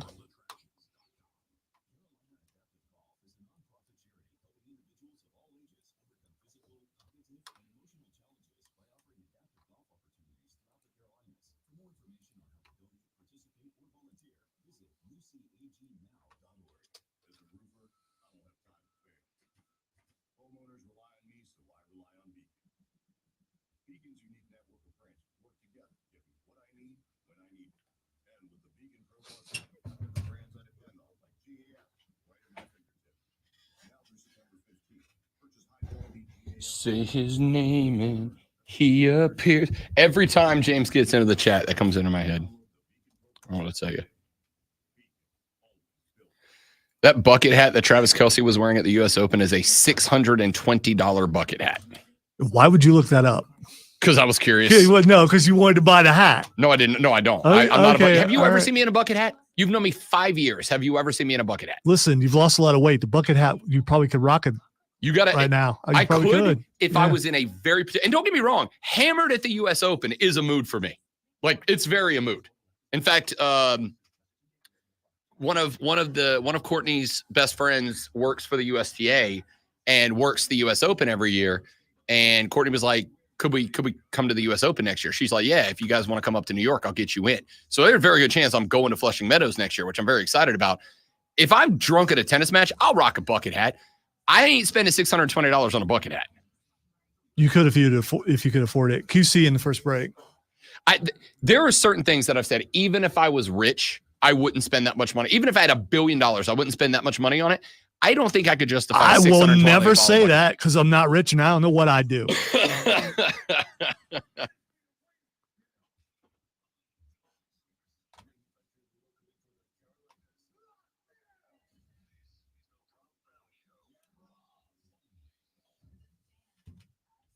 Yeah. There it is. Hour number 3 of the Rob Brown Show starts now. Welcome back, ladies and gentlemen. This is the Fan Upstate Spectacular to have you. Happy Monday. Overreaction Monday. Ladies and gentlemen, I must have your biggest overreactions from the weekend. The renewal by Anderson of the Carolinas fan phone is open at 844-FANFONE. That's 844-326-3663. 844-326-3663. Give us a ball. Give us a ball. Give us a ball. Give us a call. No, you don't really need the ball. Give us a call on the fan phone and hit us up. What is your biggest overreaction from the weekend? Lonzo, what is your biggest overreaction from the weekend? Wow, you just threw that out to me. Overreaction. Okay. Them Tigers going to win the national championship. There you go. There's my biggest overreaction from the weekend. Okay, but like a legitimate one. Like an actual Dude, one. I Because know you've never said that in your life. First of all, sure I have. When they actually won the national championship, they were good enough to do that. And an overreaction is an overreaction. Why can't an overreaction be about somebody else's team? Why does it only have to be about your team? I mean, it doesn't. But you kind of saying that. All right, the New Orleans Saints are going to win the Super Bowl. Hell yeah! There we go. Let's go! What's up? What's up, man? My loins have been tingling. Hell yeah! Just hit them all. 47 points in a divisional game. LFG, baby. I don't feel that way. I want to, but I don't feel that way. Well, if you did, that would be an overreaction. It would be. Which is what you asked me for. All right. What is your fandom, Armada? What is your biggest overreaction from the weekend? James says Eagles-Chiefs Super Bowl rematch. Yeah. That is, I don't, for the record, I don't have an issue with the Chiefs half of that equation. I was waiting for the disrespect. All right. I don't have it, but here's the thought. This is why I'm not going to jump on board with the Eagles side. They beat the Packers 34-29 on Friday. Game we haven't gotten to yet, by the way. 34-29. Eagles knock off the Packers down in Sao Paulo, Brasilia. Jordan Love 17-34, 260, 2 touchdowns and a pick. Jalen Hurts 20 of 34, 278, 2 touchdowns, 2 picks in this game. Saquon 24 carries, 109 yards, 2 touchdowns in that game. Pretty good showing overall. Wait a minute. Saquon Barkley plays for Philadelphia now? Yeah, of course. Noted New York Giant Saquon Barkley racked up. You got to think that like Dave Gettleman was sitting in his office somewhere Friday night like, the son of a, you got to be kidding me. Because Saquon popped. Here's going to be why I'm not ready to jump on. But it is overreaction. That's why I asked for it. Here's why I'm not going to jump on the Eagles' overreaction. I don't think the Packers are as good as everybody wants them to be. Right. I already said that. So I think I had them finish last or close to it. I don't think they're going to be as good. I think everybody looked at the last 7 games of the year last year from Jordan Love, and do not get me wrong, they were a good 7-game stretch. But I also think that was a Jordan Love that popped onto the scene. And I can't tell you how much, at least to me, in my ever so humble opinion, I can't tell you how much I believe that when there is no tape on a quarterback, it's that much easier for that quarterback to succeed. And I think that was to some. That's not to say I think Jordan Love's not a good quarterback. I do. I think there's still room for growth. Even with sitting behind Aaron Rodgers, I still think there's room for growth for Jordan Love. And I think you will see that as we move forward. But I don't think the Packers are going to. And by the way, Josh Jacobs, 16 carries, 84 yards. I mean, it's a good day, but it ain't a great day. 32 of those came on run. He went 15 for 50 the rest of the time. Jordan Reed was a revelation. Jaden Reed, a revelation. 4 catches, $138 and a touchdown. But like outside of that, where's the go for the Packers? I don't have it. Minnesota's destroying that division. Okay, let's not go bananas. Did They beat the Giants. Did you see? I did see. We're still overreacting, aren't we? Yeah, we are. Okay. All right. Like Carlos with a K. Not even the fourth quarter. The season's already over. I am done with Daniel Jones. He finally throws the touchdown to the other team. Carlos with a K. I miss Carlos with a K. We got to get him in here one day. I know he's working literally right now, but I need Carlos with a K back up in here. A bit, and that bothers me. It just does. You're an influencer. Yeah. Well, anyway, you're an influencer. And the last couple of times I worked with him, he was late, including one where he had to rent a bike, and he's calling and had to put him on the air while he's on the bike, which is pretty entertaining. That is entertaining. But that he couldn't find a spot for the bike, he was not happy. James says Carlos with a K with an incredible promo. It was. Sometimes very short promos are the most effective. It's a work, right? Sometimes they're the most effective. It's a work. Like when Roman beat Undertaker, got in the ring, and just stood there for 13 minutes eating booze, and then went, "It's my yard now," and left. Incredible. Right. Here's why this is a work. It's not. Not everything's a work. Can I finish? The G-Men are furious. They suck. Here's why it's a work. They already knew they sucked. Like he expected something different when he went in there. Come on. I mean, I get fandom, but there's got to be a little bit of reality in the back of your head. It's a work. Ain't no way he thought it would be any different than that. I don't think you have emotions. I think maybe you're the robot you accuse me of being all the time. Really? You have never gone into a year knowing your team was. I mean, obviously, it's been a very long time. Noted Kansas City / Ohio State Buckeye fan Lonzo, but you've never gone into a season with low expectations for your team. But you're still a fan. You still expect them to be, I don't know, competent. They weren't even competent. Let's see. My high school team, we won 1 game my senior year. My college team that I was on, we won 0 games.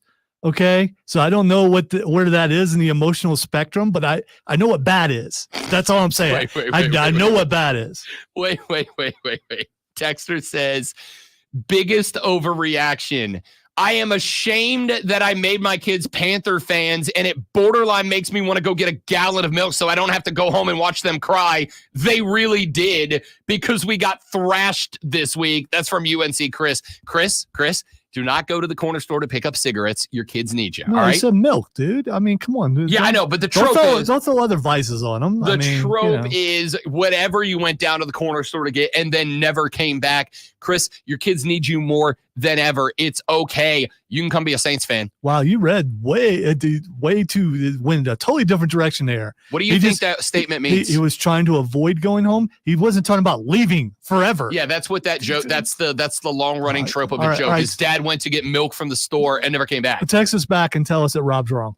I'm not wrong. That's literally a joke that has been in movies for a billion years. Yeah, but that's not what he was saying. Yeah, it absolutely is. It's not even for a second. That was That's what that metaphor means. That's a good dad right there. Why would you accuse him of not being a good dad? That's literally what that metaphor means. The one you said, but that's not what he said. It's the same thing. He just said milk instead of cigarette. Whatever. The point is, you know what? If Chris said I'm running out of my kids. If I was a robot, he did not say that. If I was a robot, I wouldn't have had that, semi-heated exchange with you right there. Texter said overreaction. Joe Burrow is cooked and the Bengals season is already over. See, that's a true overreaction. That is a true overreaction. Because they pointed out how Joe Burrow has only won like one opener in the last 4 or 5 years since he's been there. That is an overreaction. He loses openers, apparently. Now, I'll tell you why it's an overreaction, not just because he loses openers, apparently. It is an overreaction because it takes, I think, consideration away from everything else that's going on with that team. You had one of your top 2 receivers, T. Higgins, out with a hammy. You had your other receiver, Jamar Chase, those 2 guys are Joe Burrow's offense through the air, okay? Both of those cats not out because Chase suited up. Chase practiced what? One day? One day he practiced. Yeah, I think it was one day. One day. And I think they weren't even hitting that day, so. He practiced one day, and it was not even like a full football practice. It was probably one of those walkthrough practices. So my reaction to this is going to be the reason that it is an overreaction. And I appreciate it, but the reason that's an overreaction is because he didn't have his top 2 guys. One of his top 2 guys, I'm saying he didn't have his top 2. Jamar Chase practiced one day. He was rusty, did not go through camp, did not go through game week practice, didn't go through any of those things. Of course he was going to come out looking like crap, right? He just wasn't that guy. T. Higgins out. Don't get me wrong. I still expected a win because I think that the Patriots, who are 1-0, are the worst team in the NFL this year. Maybe I'm wrong about that. I don't think I am. I don't know. I don't know. I mean, according to records, they're not, at least at the moment. They're I think they're cooked, but dude, they are 1-0. That was bad for them. I bet the under on the win total of 4, and I still might be wrong. All right, we'll see. But number 1, Cincinnati never comes out of the gate strong, and number 2, they came out of the gate. And by the way, we're talking about the fact that Jamar Chase was hampered. T. Higgins did not play. Let's also point out that that's the first football Joey B has played in a year and a half. He went out week 5 last year, week 6 last year he went out. Joey B hadn't played football in almost a complete year, a full speed NFL game. So this is, and don't get me wrong, this is why I said in hour number 1, today is my favorite day because today is the overreactionist of all overreaction Mondays. Today is the biggest knee-jerk reaction. We are all looking for what it is that we can learn from week 1. And the reality is not a lot. Not a lot. Because a lot of teams that played in the preseason, like they're in a good spot, playing teams that did not play at all in the preseason or teams that played very little. Bryce Young and the Panthers played 1 series in the preseason. This is not what their offense is going to look like at the end of the year. Cincinnati the same way. If you've looked at the NFL since they eliminated the other preseason game, the first couple of weeks of play is always a little sluggish like this. Yeah. Before guys get used to playing again, especially the guys, like you mentioned, who don't play at all in preseason. They get out there and they're going up against full contact, real full contact, not practice contact for the first time. Yeah, that's it. It is going to take some time for 32 of 32 NFL teams to find their stride. Yeah, I'm saying every one of them. And I include the Chiefs that I think are, just so we're clear, gonna get better. I think the same thing for the Ravens. They're gonna be better than they looked in 1. Philadelphia Eagles, Green Bay Packers on Friday night. Hell of a game. First 2 games of the season were bangers. First 2 games of the season. Not to mention last night. Last night, Detroit, LA, phenomenal overtime contest. Both those teams are going to get. It is the most overreaction Monday. Okay, doesn't mean we're not going to talk about it, but I think if you are declaring the Bengals dead, you might want to hold your horses. Give Jamar Chase a full week or 2 to get up to speed. Give T. Higgins time to come back. Joey B.A. played football in 48 weeks. Give him time, and I think this team's going to be fine. Am I going to say win the division? No, Baltimore's right there. All right, so overreaction. I have another one, and I hinted at this earlier. the Carolina Panthers will have the number 1 pick in the NFL draft and will pick a quarterback. I am going to agree that it's an overreaction. And I'm going to agree it's an overreaction for a couple of reasons. Number one, I don't think they're going to have the number 1 overall pick. Again, I think that, yes, the Panthers had the worst week 1 of any team in the NFL. Is that an overreaction? I don't think so. No, that's I think that's a dead-on fact for sure. Statement of fact. Exactly. Objectively true. Worst weekend of the NFL. But the thing is, somebody's got to. Somebody's going to have the worst weekend. It happened to be you in this week. And to expect the team that was the worst in the NFL last year not to look like the worst in the NFL this year, or week 1 of this year, when you have a new head coach / offensive coordinator, a quarterback who, it's year 2, but look at what the Panthers were last year. All right. An entirely new wide receiver. I know there are guys on the team, Adam Thielen, John Mingo, that were there already, but Deontay Johnson, first year. And by the way, it's not just first year. Deontay was not wide receiver 1 in Pittsburgh. Never has been. So it's his first year as the X. New spot, new team, which moves Adam Thielen back to a 3. Now it's a spot Adam Thielen grew up in, right? But he didn't play it last year, so he hadn't played a 3 in 2 years at the 3. At the 2, you've got a rotation of guys. Xavier Legette, John Mingo, guys that are either new to the team or new to being consistent starters. Like the whole wide receiver core is new. Your line is new. You got 2 new guys plus 1 guy who moved from an old position to a new one. Across your starting 5, 3 of them are playing either new positions or for a new team for the first time. And defensively, you got to figure out how to do it without Brian Burns. You got to add Jadeveon Clowney. You've got a defensive backfield that is basically brand new. Of course, it was going to look terrible. What did we expect when they were going up against that juggernaut known as the New Orleans Saints? I mean, how can you possibly compete with that team? Derek Carr's first ballot future Hall of Famer, man. I tried to tell y'all. Y'all thought I was playing the whole time. Jokes aside, what did I tell you about Derek Carr? I do not think that people recognize how good this cat is. That's not putting him in the class with Mahomes and Jackson and Allen. I'm not at all. But if Derek Carr has time, that first pass to Shaheed right down the gut. I mean, a dime. That pass can maybe be thrown like 1% better, but that's it. Derek Carr, statistically speaking, is one of the most efficient, not electric, not exciting, but one of the most efficient quarterbacks in the NFL. And when you're getting 0 pass rush, and that is a big problem, right? Because that was the whole thing. Brown and Clowney are supposed to be your boys. There was no pass rush. None. I don't think the Saints gave up a sack in this game. I don't think Derek Carr, very, very infrequently did he feel pressure. If that's the way it's going to work, it is going to be a long year, right? That's got to get fixed. That's got to get cleaned up. And I will say, if there's a coach on the sideline that after that game I'm looking at with a raised eyebrow, it's Ejiro Evero, a guy I really like. A guy I think's a year away from being a head coach, but not if his defense is going to look like that. I got DBs getting blown out of the water on the opening drive again. If this happened and it was a bunch of Saints touchdowns in the late third, early fourth quarter, you'd be like, all right, well, you held them until you didn't anymore. It was 30-3 at halftime, right? I'm not putting that on the offense yet. That's an overreaction. All right, 844-326-3663. You call in, give us your biggest overreaction. Text us 71307. Start your text with FAN, F-A-N, FAN, F-A-N. We'll read your biggest overreactions on the air as well. When we come back, the audio blitz, some of my favorite audio from social media over the weekend. That's coming up on the Rob Brown Show in the Fan Upstate. You see. All right, guys, quick live, and we're coming back. Stay right there for me.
right, dudes and dudettes, thanks for hanging in there.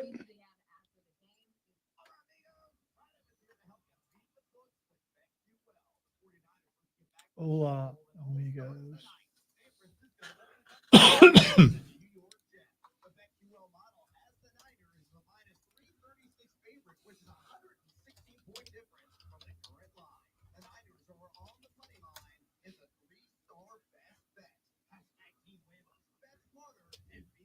Team Huevos.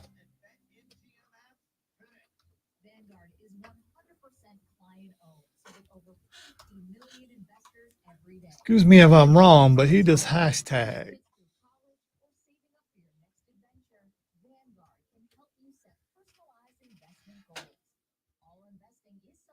Oh. That sounded awesome. Oh.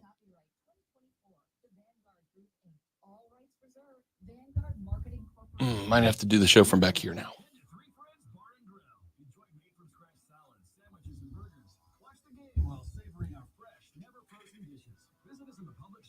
Not great, Bob.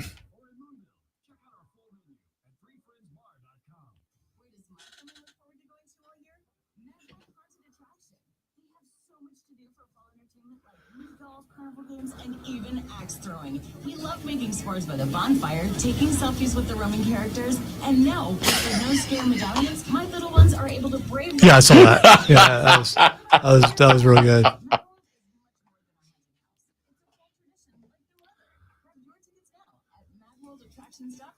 And get ready for family fun. Every business faces challenges, but complicated, expensive, and uncertain shipping shouldn't be one of them. USPS Ground Advantage from the United States Postal Service. Yeah, I saw that too. Yeah. Oh, man. Did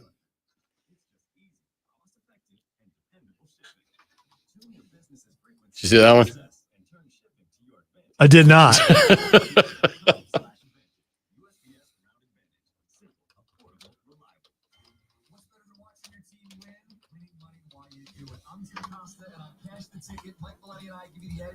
Every game playable. College football, NFL, we're breaking it all down game by game. Your podcast feed is Wait. Russell Wilson was declared inactive and then came out fully dressed on the sideline, shoulder pads and everything. That's the most Russell Wilson thing in a list of Russell Wilson things. Thought he was injured. He was. I believe they listed. I'm going to have to go look. Somebody said he was listed as inactive. I thought it was just an injury.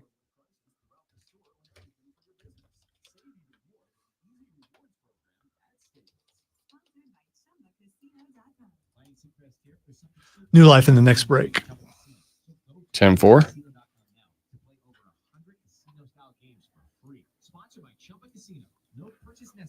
That is that's pretty funny. Oh, okay. He was the emergency quarterback. Who is this? I don't even know who the Steelers' third quarterback is. I'm a bad radio host. Yeah, because Kyle Allen. Because I'm sure Diesel and yeah, those guys know who the third string. Yeah, don't know. Stop it.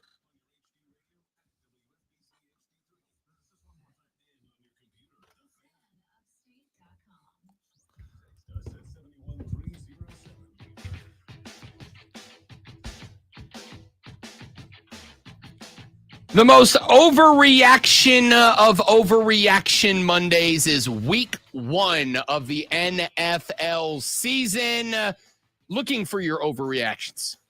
The renewal by Anderson to the Carolinas fan phone open for you. 844-FANFONE. That's 844-326-3663. The text line is open at 71307, 71307.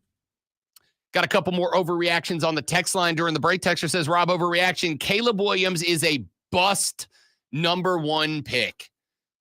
Yes, he's played a game. Granted, didn't look great. Did he play in that game? Pretty bad. Yeah. Not great, Bob. I'd also say it's game 1. See, this is what I am talking about when I say that Nick Saban was right. The worst thing that happens for rookie quarterbacks is when they are thrown in week 1 with ridiculous expectations. I think Caleb Williams is going to be good. I've never said I think he's a future first ballot Hall of Famer like Derek Carr. I just think he's going to be good. He could be great, but I think he's going to be good. But he's played 1 week. He's played 1 week, and he played very little in the preseason as a rookie on top of all of it. Like, this is one of those spots, and I'm saying the same thing about Bryce Young, and I'm saying the same thing about everybody else. I think what happens is people look at the expectations and then go, well, if this is the expectation, obviously that's the way he'll play. It's going to take time. Do you hear somebody on the radio and you disagree with their take so bad that you root against a person just so that person will be wrong? I 100% believe that is the case with a lot of it. I also believe that because I have social media, as much of a cesspool as it is sometimes, I also believe that there are people, and I mean this, who want to see Caleb Williams fail because he paints his fingernails. Not kidding. I don't want him to fail. I just want him to look kind of bad for a while, just so you'll be wrong. So, I mean. That's fair. It's not like your own executive producer trying to take you down. I get it. Yeah, I get it. I'm executive producer for 2 stations. I do not belong to you. Okay, who does? Who's my executive producer then? Do I just have a executive producer? You don't have one. I don't know why we're having this fight, but you don't. Oh, I don't have one. You don't have a personal executive producer. Gotcha. No, you do not. Gotcha. So you're temporary? What are we doing here? I'm on-air personality. It says so on the sheet. You saw it. You did see it. I made sure you saw it like 4 or 5 times, and you still forgot. No, I ignored. Texas said overreaction Monday. Deshaun Watson was horrible. The Browns need to bring back Flacco. Is that really an overreaction though? No, he stunk. He's pretty bad. You know what? I'll give you. I've got the audio blitz coming up here in a little while. But since we're here, and it is a bit of a short segment because we got John Blau from the Post and Courier, so we'll do the audio blitz at 9 a.m. straight up on the dot. John Fanta is a broadcaster out of Cleveland, works for Fox Sports, also works on the Big Ten Network, also covers the Cleveland Browns. John Fanta was so frustrated with Deshaun Watson that immediately after the game in which the Cowboys thrashed the Cleveland Browns, you want to know another overreaction? Oh, the Dallas Cowboys are a dominant football team. Easy. I will say that there are very few teams that I look at and went, that's a result of you being bad. The Cleveland Browns and Deshaun Watson were one of them. By the way, Dak got paid and then Dak played. And then Dak did good things. Yeah, which usually doesn't happen after someone gets paid. Here's what John Fanta had to say. The only thing that's nice right now is the sun that's shining. It shouldn't be. That was utterly embarrassing, pathetic, disgraceful, shameful. You gave that guy under center $230 million fully guaranteed. $230 million fully guaranteed. He's not great. He's not good. He's not even average. Right now, I put him on par with Bryce Young or Daniel Jones. He can go stand in line. Shots fired! With them. Rip the Band-Aid off before it's too late, because the rest of that locker room knows it. Deshaun Watson's done. That first half against Dallas was an utter joke. I'm tired of hearing about rust. I'm tired of hearing excuses. I'm tired of hearing that the 2-time NFL Coach of the Year, it's all his fault. Folks, he can't play. It ain't happening. Accept reality. Accept reality. I love that. My man straight up turned into a Marvel villain for the last couple of seconds of that clip. It ain't happening. Accept reality. I love it. And I feel the frustration, bud. I feel the frustration. That's pretty gnarly. He's not wrong. That was pretty bad. Let's see. Wesley said, I don't think it was DW4's fault. Honestly, they drew up short screenplays 90% of the time. Yes, Wesley, but why? With Kevin Stefanski, who I believe is a 2-time NFL Coach of the Year, if I recall correctly, why were they drawing up 90% screenplays? Do you think that's because they're just, I don't know, do you think that's just because they're dumb? Or was that maybe because right now that's all they trust Deshaun Watson with? Because for me, it's the latter. Guys, he had a 2.6 air yards per completion average. That means every time Deshaun Watson threw the football, it averaged 2.6 yards before a receiver caught it. That takes yak out of the equation. It is just a measure of where's the quarterback finding open guys. And the answer was 2.6 yards down the field on average. Yeah, that's That's real bad. That's real bad. I don't know what to tell you there. Like, it's not a good look in that spot. I'll give you one more overreaction. One that it's not an overreaction. Bo Nix ain't the guy. Now, I'm going to play you a short clip here. It's only about 20 seconds. I'm playing it for 1 second. See if you can find it. Here's Bo Nix in the fourth quarter, 5:36. The Broncos down 2 scores, but they do have all their timeouts. The score here, it's a 1-score game with a chance to win, and Bo Nix goes like this. Denver playing with all 3 timeouts. 5:35 left. They're down 13. Nix. Oh, no. Has all day, but it's intercepted. Picked off by Woolen.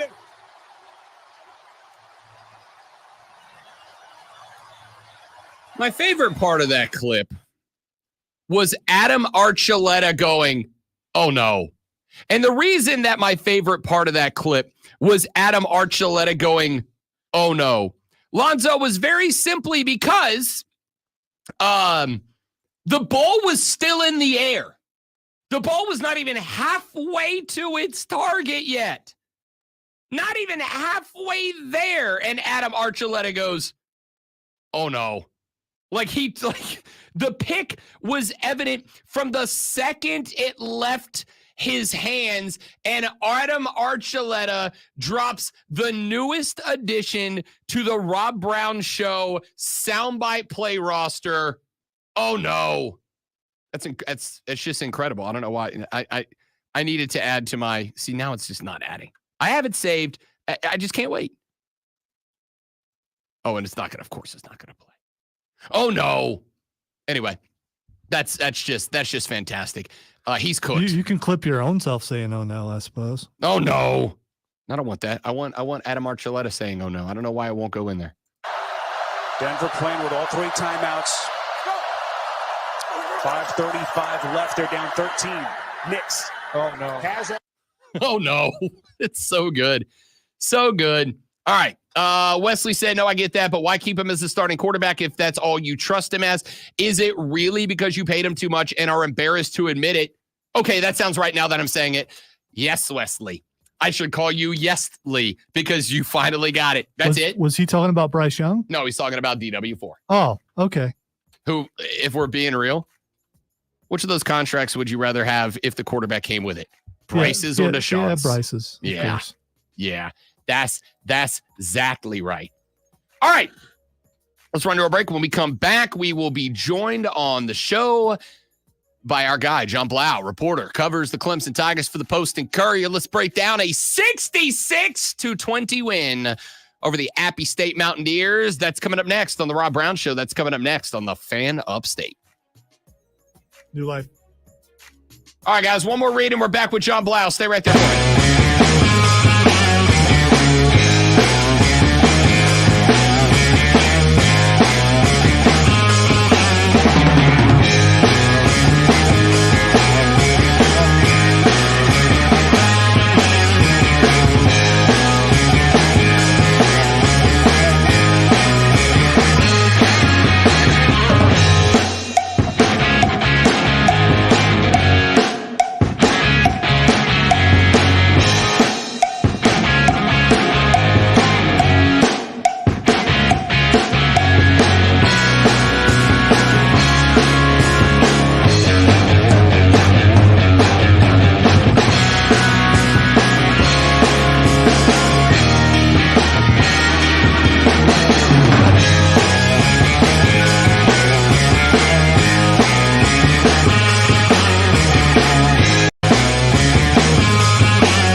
doesn't know how to take that, by the way.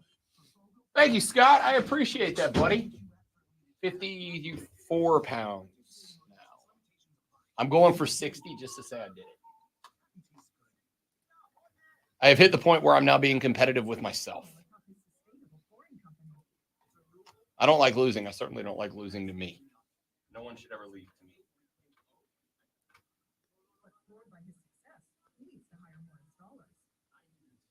Indeed you do. Put our matching platform to work so you can spend less time searching and more time connecting with talented candidates.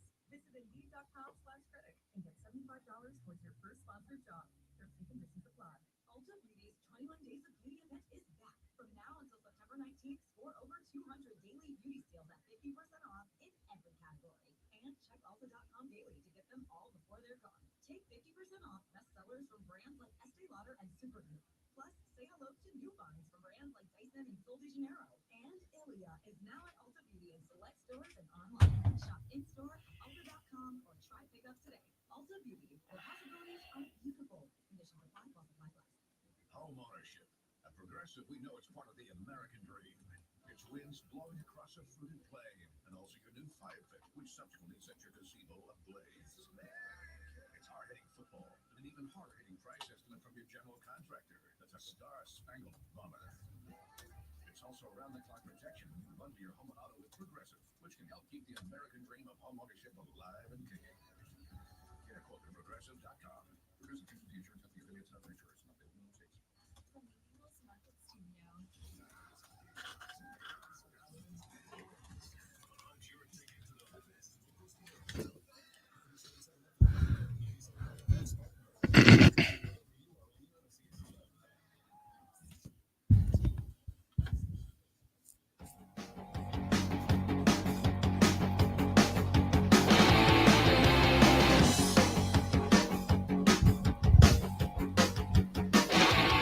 The Rob Brown Show continues. It is the Fan Upstate. The Clemson Tigers off a 66-20 win over the Appalachian State Mountaineers. There were some questions about this team after the loss to Georgia. Those questions may be answered. We'll see when they stack it up for ACC game number 1 in 2 weeks against the NC State Wolfpack. Let's break that game down and get you set for that Wolfpack game as we welcome into the show every Monday at 8:40 a.m. John Blau covers the Clemson Tigers for the Post and Courier. John, welcome back to the show. I suspect the mood for those of you covering the Tigers was a bit elevated on Sunday morning.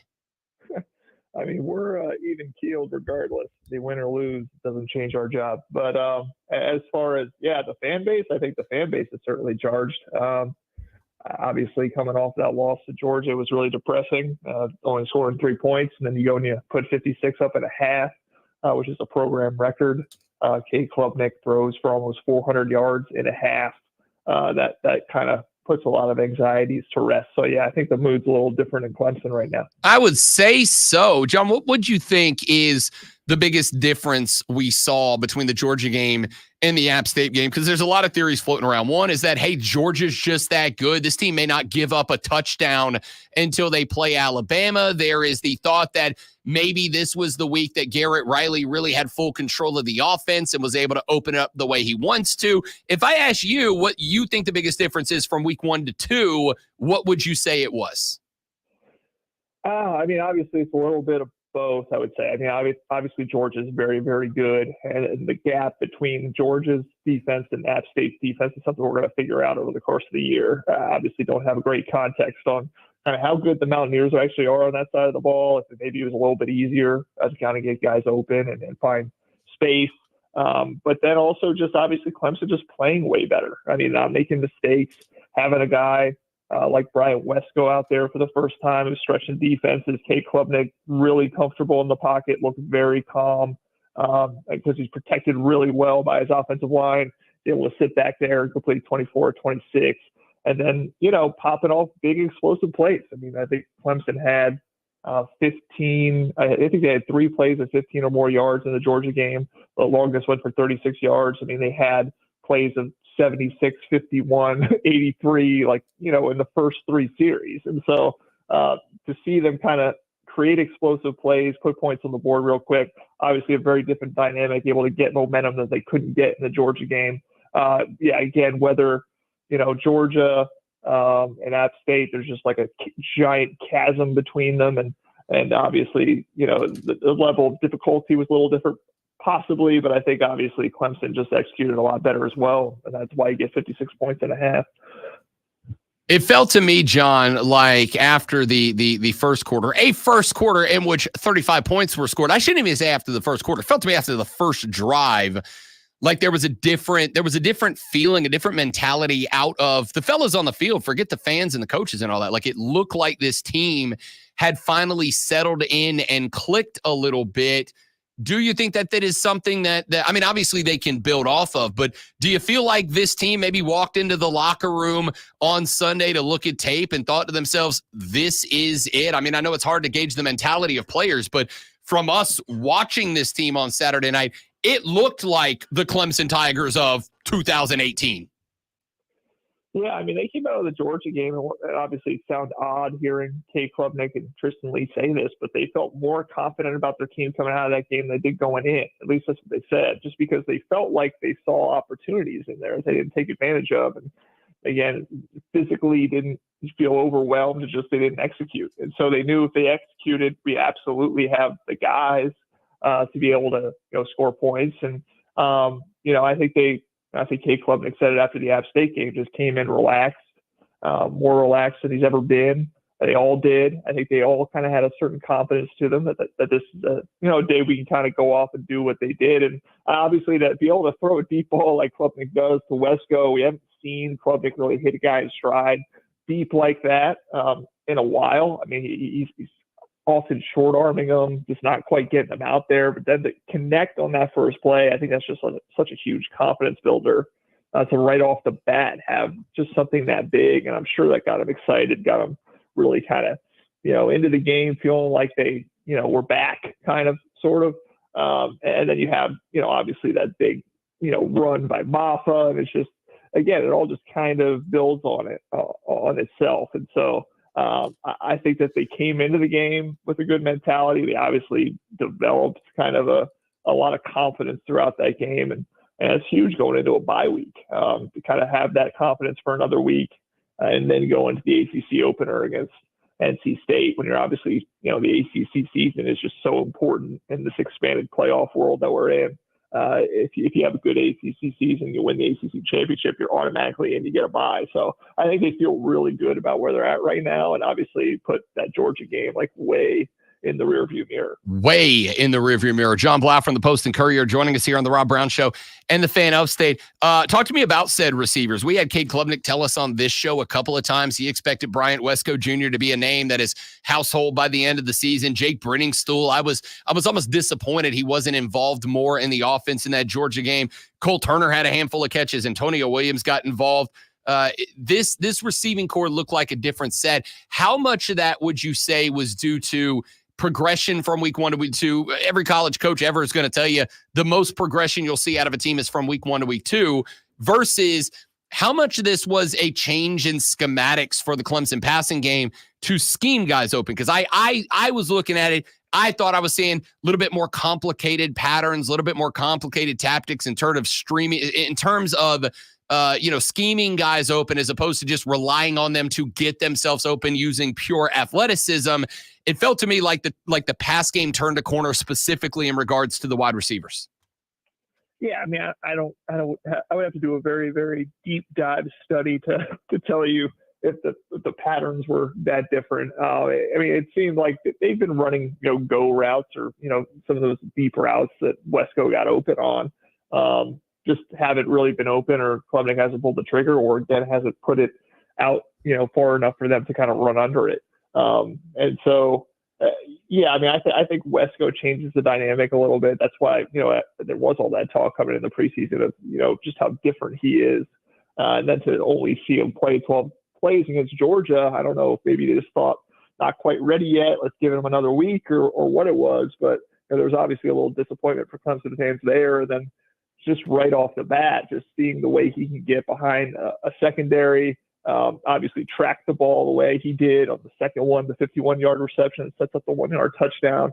He's a special player. I mean, just has a lot of just innate ability, speed, quickness, range, everything you want in a receiver. And obviously Antonio Williams has been solid the first couple weeks. I mean, he looks like he's really, as you know, the coaches and his teammates have said, just kind of a little bit of a different guy coming in this year. And then you get a guy like TJ Moore also rolling with that 33-yard touchdown reception that he had.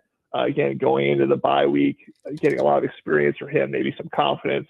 It just changes the dynamic of what you have, and anything more you get from the Tyler Browns, the Cole Turners, obviously Jake Brenning's still a pretty good tight end. You really have a diverse set of weapons. And, you know, Kay Klubnik said it after the game. I mean, he really feels like he can spread the ball around with all these receivers he has, and obviously doesn't have to force it to any one guy. And that's what Moore and Wesco do. It just changed the dynamic a little bit in terms of having more depth, having more ability. And they kind of showed it on Saturday in terms of, you know, really opening things up for Klubnik. John Blau from the Post and Courier covers the Clemson Tigers, joins us every Monday at 8:40 a.m. All right, John, kind of an open-ended one here. What is the difference between, or what do you see Clemson wanting to carry from this game into NC State? I mean, listen, we had high expectation for Dave Doran's Wolfpack this year. Not a great weekend as they get run by Tennessee, a team that I do think is very, very good. What do you want to see Clemson take from this demo job on App State and kind of carry into that NC State game to make sure that they start the ACC season off with a win? Yeah, man, I think obviously offensively, continue to score points. I mean, that sounds simple, but obviously be able to have that momentum and not really feel like you're, you know, stalling out, having lots of inconsistency, stuff like that. And Dabo Swinney said it, even though obviously the, you know, plays through the air, what caught everybody's attention, it really starts up front. I mean, it's all about that offensive line, protecting Cade Klubnik, being able to establish the running game, get a guy like Phil Maffa going. Obviously, he had 100-something yards, but he really only played, you know, like a quarter and a half. And so to be able to get the running game going, protect Klubnik, make sure he's calm there in the pocket, allow him to kind of, you know, survey what's open and kind of hit the open guy and manage the game and not feel like he's forcing it. I mean, I think that's important. And then defensively, I have very little concern other than maybe Peter Wood's health. I mean, we're going to hear more about that. Obviously, he got chop blocked during the game, but defensively, I think Clemson feels pretty good about their ability to stop the run. Obviously, Georgia was able to get some plays in the second half of that game, but I feel pretty good about that defense being able to limit NC State, and make it a game where Clemson doesn't have to score 56 points at half. I mean, if they score in the mid-20s into the 30s, I mean, I think they got a pretty good chance of being a team like NC State. So, yeah, obviously both sides of the ball, the trenches are important, especially on the offensive side, just in terms of establishing the run and protecting Cade Klubnik. Agreed entirely. John Blau covers the Clemson Tigers for the Post and Courier. He joins us here every Monday at 8:40 to break down Tiger football. Next week, we look ahead to the NC State game, a week off to rest and relax for the Tigers before they start ACC play. John, my man, as always, great to have you, buddy. Thank you very much. We will talk to you next week, partner. All right, sounds good. Thanks, Rob. You got it. John Blau for the Post and Courier. You can follow him on X at John Blau, JON_BLAU. When we come back, the audio blitz, our favorite audio from the weekend, and we continue Overreaction Monday. We will take a look back at the South Carolina game, upset on the road at Kentucky. Looked real good to the Gamecocks. We'll hear what Shano had to say and more after Lonzo just pleasures your ear holes with this Sports Flash. You're welcome. The second AP college football poll has dropped, and once again, the SEC dominates the landscape. Georgia and Texas hold the top two spots. Ohio State drops to number 3. Don't know why, but they did. The only non-SEC team in the top 7 spots. Alabama, Ole Miss, Missouri, and Tennessee are 4 through 7, followed by Penn State, Oregon, and Miami, rounding out the top 10. Clemson moves up 3 spots to number 22, while South Carolina snagged 10 votes, the first tally of the season. Dallas Cowboys reached an agreement with quarterback Dak Prescott minutes before the Cowboys opener against Cleveland yesterday. Prescott's new deal is a 4-year extension worth $240 million, with $231 million of it guaranteed. Tune in this Saturday at 12:30 as the Furman Paladins take on the Stetson Hatters. It's Furman versus Stetson right here on your home for Paladins football. I don't know what a Hatter is, but I'm going to look it up. The Fan Upstate.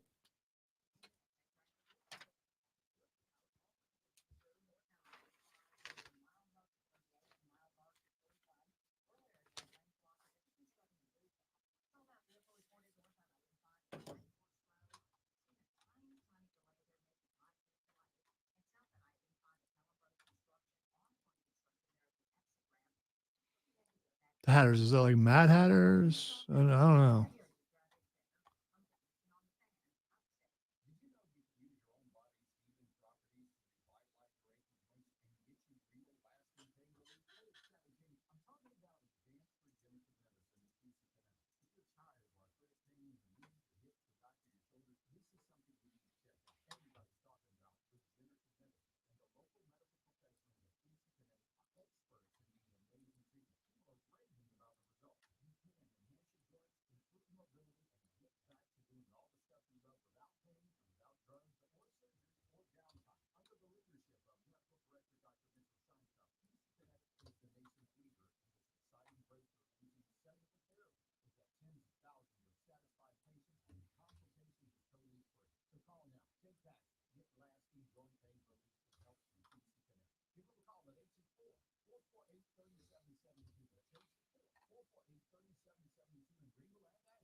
Ladies and gentlemen, allow me to tell you.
Mad World first break. Mad World first break.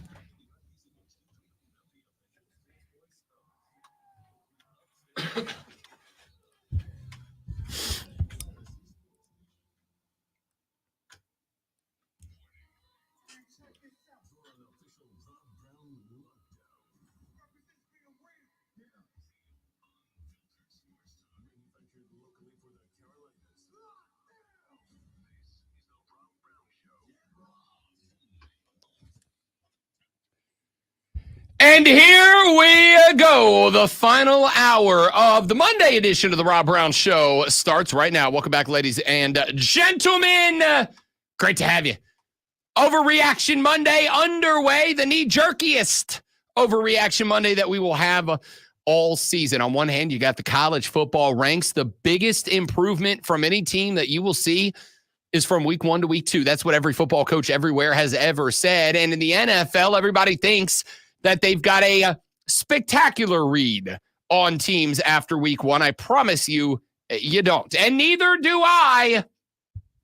But that's why we have Sports Talk Radio to Sports Talk, ain't it, my dudes and dudettes? It is Overreaction Monday. We are looking for your biggest overreactions. You can call us at 844-326-3663. That is the renewal by Anderson of the Carolinas fan phone, 844-326-3663. You can also shoot us a text, 71307 on the text line, 71307 if you want to get at us in that direction. Start your text with FAN FAM. We'll read them on the air. I want your biggest overreaction. What's that thought that you had that crossed your mind after watching a little footy this weekend that you're going to stand on business about? We have given you a few. You want another one? Here's one great one. Michael Penix Jr. will be quarterbacking the Atlanta Falcons before week 5 because the big concern that I had for the ATL, I think went on full display. And it's this. Kirk Cousins was having a real good time in Minnesota before the Achilles popped, and he moved on to take a fat stat contract from the ATL Falcons. Kirk Cousins was putting up big numbers because he had a generational talent at wide receiver and Justin Jefferson and a spectacular set of talent players around him behind that. I think you saw that. He can hit the open guys, and Justin Jefferson gets open a lot for the Minnesota Vikings. That's why Sam Darnold came in and looked like a killer in game 1, week 1, granted against the New York Giants.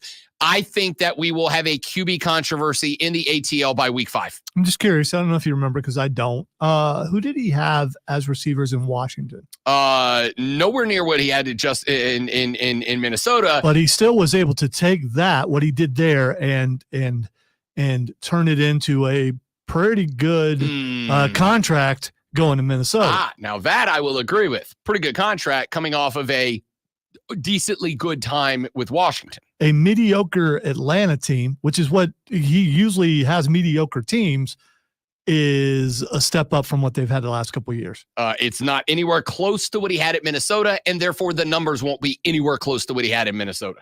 That's my overreaction from week 1. Michael Penix Jr. will be quarterbacking this team by week 6. That's my take. We continue. And if that happens, it's going to be a really long year. Maybe. Or Michael Penix Jr. is going to come in and be good. And I think Michael Penix Jr. is going to come in and be good. Did you see what I saw? Yep. Sure did. We're not going to talk about it, but I absolutely did. I know. Okay. All right. We are doing Overreaction Monday. So 71307 text line. Start your text with FAN FAN. Give me your biggest overreaction or give us a buzz on the renewal by Anderson of the Carolinas fan phone, 844-FAN-FONE. That's 844-326-3663 if you want to come in that direction. Another overreaction. Gave it to you earlier. I'll run it by you again. I think you saw what Clemson's offense should be. I think you saw Clemson's offense with Garrett Riley completely at the controls. I think you saw Dabo Swinney take his feet off the pedals and his hands off the wheel and allow Garrett Riley to drive. And I think you saw a creative and wide open Clemson offense. The question mark will be, do we see the same thing against NC State, or does it go back to being the bland, vanilla Clemson offense it was the last couple of years? That's my college football overreaction. Let's keep going on with it. Let's see here. We got Wesley in the chat said, this is probably me just being a hater man. Against South Carolina, but how was UK favored by 9.5? I've never seen a more pathetic offense and defense. Their quarterback had 3 completions the whole game. Yeah, I think Kentucky was dramatically overrated, and I do think Kentucky was the beneficiary of the SEC bump, the bump you get in the polls just by flying that blue and yellow banner. How well did App State do? What's that got to do with Kentucky, South Carolina? Because I'm putting Kentucky on par with App State. Oh, no, they're not that down. They're not a group of 5 team. Wait a minute. So you're saying they're an SEC team? App State? No, I'm saying Kentucky's not. Kentucky. So Kentucky's an SEC team. Yes. I'm helping you to prove your point. Yes. You're just not listening, but that's fine. No, I am. I'm saying Kentucky's not as bad as App State. All due respect to App State, and I hope Diesel's not waiting for me outside to punch me in the head, but I suspect I'll be listening to Wire today from 3 to 7 p.m. No specific reason. I'll be intrigued. All right. So your overreaction, 71307. Start your text with fan. Give us a buzz, 844-326-3663. Now, let's run through some clips that we picked up this weekend. It's the Audio Blitz, our favorite audio from the weekend, and there are some interesting ones in here. This one I adored. Did you watch any NFL pregame before kickoffs yesterday? No, I was doing stuff around the house. Okay. I did. No, I didn't see this, but I got it sent to me. I got to address it. Apparently, Fox welcomed Tom Brady into the broadcast booth. And I'm going to say, just like I thought it was going to be, remarkably bland, spectacularly bland. All right. It was like listening to a bowl of vanilla pudding that talks. Not like Bill Belichick is. Very entertaining and straight up, Hoodie's better than Brady in the box. Yeah. That was my point. Yeah. Straight up, Hoodie's better than Brady in the box. Brady was bland and vanilla and boring. Brady is the epitome of just because they played doesn't mean they're entertaining. All right. You know who else is better? The guy he replaced. I 100% agree. 1,000% agree. You know who else is better? Drew Bledsoe, who decided, now in fairness, not to take down Brady, to take down Brady's counterpoint on CBS, Tony Romo. Drew Bledsoe decided to go scorched earth. On Tony Romo. In Dallas, Parcells made the decision to yank me at halftime of a game and throw Romo in there. Really didn't agree with that one. If you're watching this, Romo, you know this is true. The minute that he became the starter, he became pretty big in his own mind. And he was no longer the curious, inquisitive guy. Where that was the difference between him and Tommy. Tommy became the starter. He still was asking all the questions where all of a sudden Romo was the guy that had all the answers. By name. Romo, if you're watching this, you know it's true. When he got the starting nod, he wasn't the inquisitive guy with questions anymore. He was Mr. Know-It-All. He was the guy who knew everything, unlike Tommy. Andrew and Tommy on a first-name basis there. Love that. How about Drew Bledsoe just massacring Tony Romo for no reason at all, by the way? There was zero need for that to get played. That's incredible. Shedeur Sanders and his Colorado Buffaloes went to Nebraska and got it handed to them by Matt Rule's Huskers, just like somebody told you they would. I did. Here's my favorite part. After the game was over, Shedeur sat down, and did he talk about the pass game? No. Did he talk about the struggles? No. Did he talk about what they need, can, should do better? No. Instead, he decided to do this. I mean, how many times did Riley get touched? So what? How many times did Riley get touched? There was able, like, of course, whenever you're able to run the ball consistently and whenever you're able to, then that opens up the pass, you know. But it's just like you got to understand like what your team good at. So it's like, why would we keep running the ball if we out there and we get in a situation where it's a must get and we don't get it? Are those kind of like 4th and 1 conversions that haven't gone your guys' way in the last couple? Is that kind of play into everybody's mind? Is that kind of something on your mind thinking about advancing the ball and whatnot? Nah, I'd rather if we're gonna go down, I'd rather go down swinging. Honestly, because I know I can throw the best punch. I'm the best. I'm the man. I'm the guy. Give it to me. Let me do it. Dude, stop. Deion, stop. Shedeur, stop. All right? I know there were some injuries. Shiloh left the game. Believe his arm is injured. Don't know how bad it is. We'll find out today, I'm assuming. I know you were banged up. You were losing guys due to targeting, lack of defensive discipline. Talk about that a different day. But stop, guys. Really, sincerely, stop. There's this narrative going on that Deion's at Colorado just to promote Shedeur. And so when your team goes out there, it gets his rear end handed to him. And the first thing you do when you get to the post-game presser is start going, we can't run. We got no run game. I'm the best guy out there, and I'd rather go down with me throwing punches because I can throw the best punch. Dude, the whole team sucked. What are you doing? What are you talking about? Is he not at least one or two as far as the best on that team? He's one, if not two. It's Travis. All well and good. Right. I mean, but do you understand when you go out there and you get it handed to you and you go in the locker room and the first thing you do is to blame your O-line and your running backs? Not to go, I got to be better. We got to be better. We got to plan better. We got to execute better. We got to listen. You know me, man. I'm 100% the guy that appreciates players and coaches who actually keep it real instead of denigrating themselves into the BS coach speech that gives nothing to you. I appreciate honesty and candidness from guys. But man, when you are QB1 and you get it handed to you, because Colorado was never in that game. There was never a competitive angle to that game. When you go into the post-game presser and you start throwing your bus over or throwing under the bus your O-line, your running backs, your coaches, etc., I'm going to be honest with you. It's going to be real difficult to justify the rest of your offense, trying next game. Why in the world am I going to battle for you? When I know if anything goes wrong, you're just going to get on the mic immediately, not after a few minutes of introspection, immediately get on the wagon and start putting me under the bus like I'm the only reason we lost. Eat one, Shedeur. So your belief is he didn't do that to their face? Because I believe before he went out there and I'm sure he told every single one of them in the locker room the same thing that he told the media. I don't care if you did it. I don't care if you brought them into the postgame presser and made them the front row of the audience and looked and said, you suck, you suck, you suck, you suck. You're cool. You suck. I quit. I'm out. They would have been blocking the media, and that would have been the best blocking they did. It would have been the only blocking they did. Yeah. But still, if you are QB1, and I would do this for any QB1, anybody.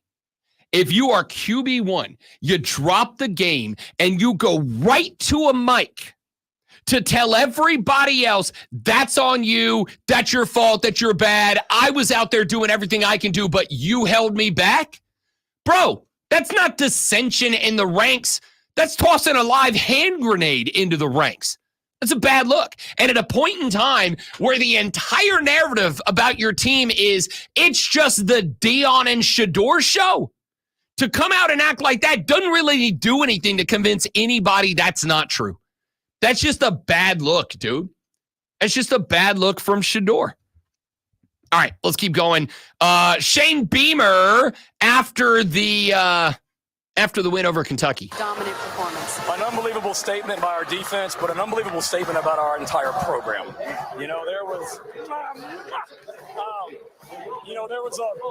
There was a perception out there about our team this week, but it wasn't reality. And we knew what kind of team we have. There were some lazy narratives out there this week about this team. And we got a bunch of tough, gritty young men, starting with our quarterback. Offense, defense, special teams, everybody did it today, and that's a team win. We got 74 players up here, but we got 120 guys on our football team, and there's a bunch of guys in Columbia right now watching this on TV, and I want them to know that they are a huge part of this. The scout team, everybody involved with our program made a statement. Love it. Want to believe it. Hope it's real. We'll find out next week. Hope it's true. LSU's coming to town, and BT Dubs, Columbia, South Carolina. You are the site of College Game Day this weekend. The nation's eyes will be on you. Shane gets his chance to go on the mic on game day and talk up the boys. Lenoris gets his first crack at a primetime TV slot on ESPN. The eyes of the nation turn to Columbia, South Carolina. Can you run that performance back? And if the answer is yes, I can. Guys, recruiting matters immensely. Am I right, Florida State? This is a spectacular opportunity for you to go out there and put what you are on display. Don't blow it. Can we get someone other than Darius Rucker to do the picks, though? There were some lazy narratives out there this week. You know it's got to be Hootie. Who else you throwing in that spot? Debo? Maybe get Debo back? I think he's busy. There are plenty of famous people from South Carolina. from South Carolina, the school. Who's bigger than Hootie, the artist of the greatest American record ever put together, Cracked Rear View? Who's better for that spot than a dude that is constantly out there putting South Carolina on the map? I want to see Paul White doing picks. Okay, I agree. I'll take that one back. Give me Paul the Giant, Big Show White. I'm good with that. Sitting next to Lee Corso. Wait a damn minute. Just so Corso can be looking. Lonzo, Lillian Garcia is a Gamecock. Yeah. I had no idea. How have none of you told me this?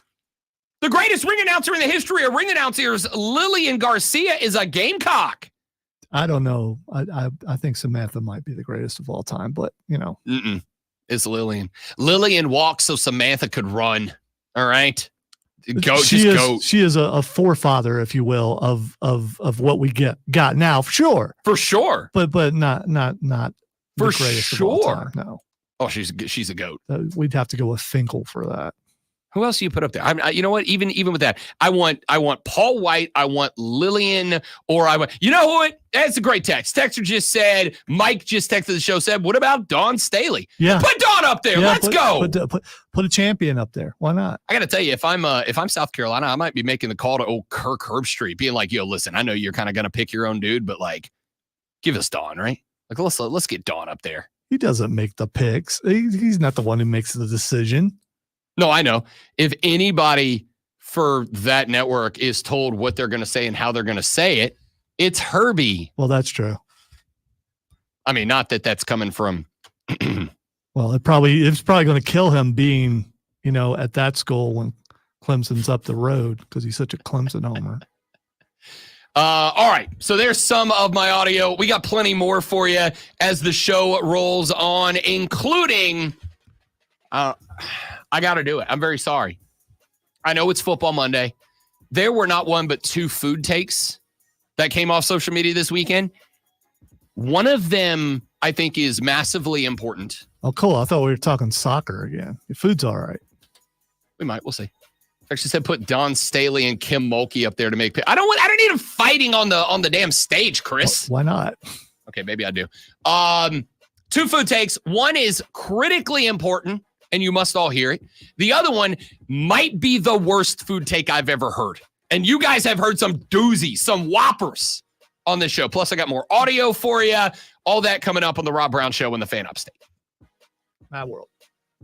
All right, guys, one more read and we're back. Stay right there for me, please, and thank you.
So I'm just seeing Luke Combs.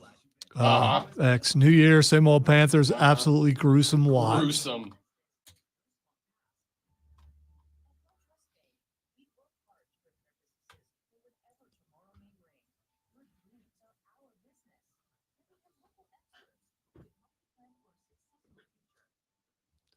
It's a good call, Trey, but a lot of people don't know who Trick is. Trick. That dude can be a main roster star. You know what he is? He's what I think WWE wanted Swerve to be.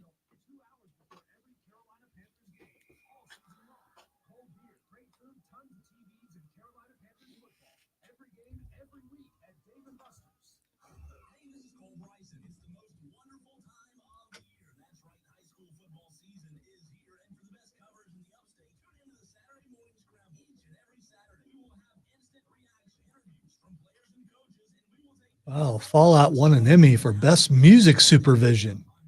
Whatever the heck that is. What is Best Music Supervision? Supervision. Some, I'm watching you. Some guy going, yeah, that's good Watching music. you. That's good music. Yeah.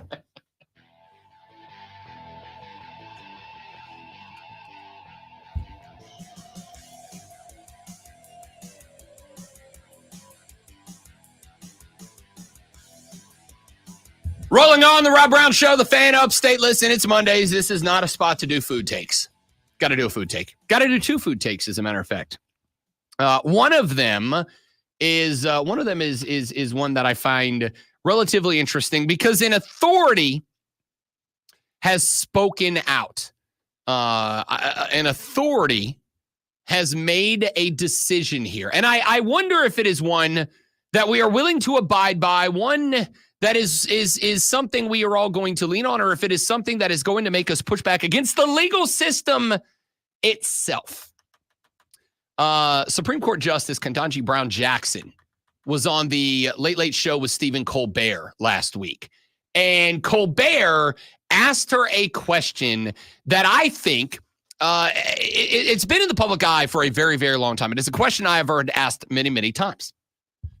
And so Colbert brought it to the highest court in the land, the Supreme Court of the United States of America. Here is how Justice Brown Jackson ruled on a question that you have asked, I have asked, we have all asked. There's an ongoing, very important judicial ruling that we asked all the justices who come on the show. And I'm wondering if you'll weigh in on this one. I don't think it's cases before the court right now, so you might be able to express yourself.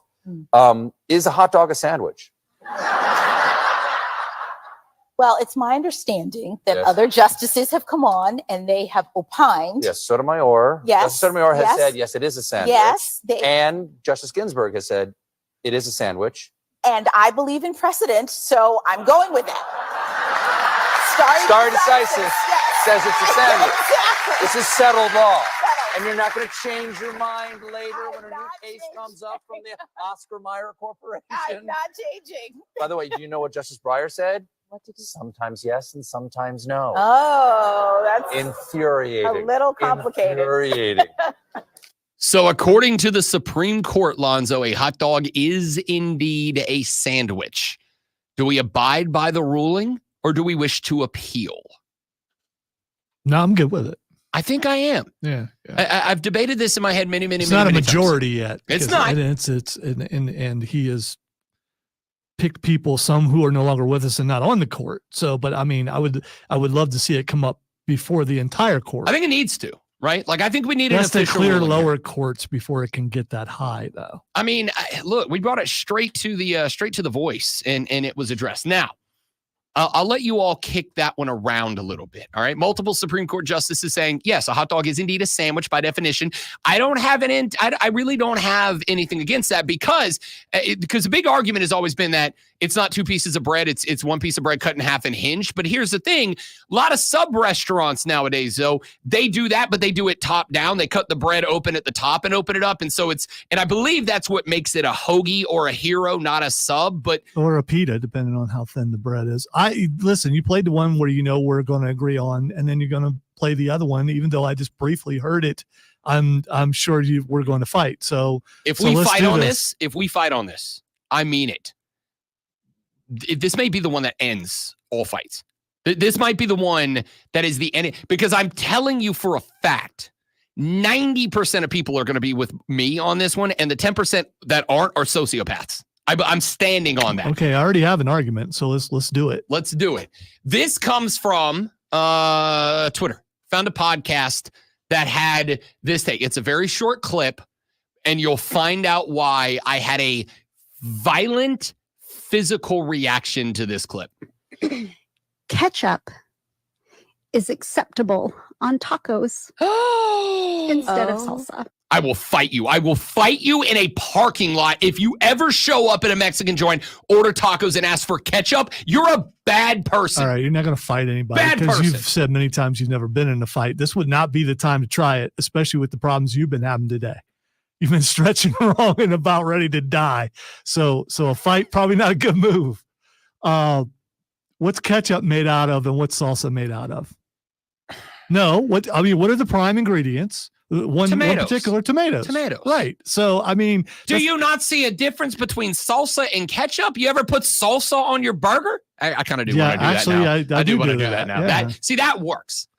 I That believe you works. can put salsa on just about anything, just like you can put ketchup on just about anything. You're mixing. What's missing is some peppers and some chunks. If your ketchup has peppers and chunks, then guess what it is? Salsa. Exactly. No, it's not. Because ketchup is tomato paste that is processed and loaded with sugar. I'm team ketchup, so that we're clear. I will put ketchup on my dogs, on my burgers. I'll put ketchup on my meatloaf. I'm team ketchup for sure.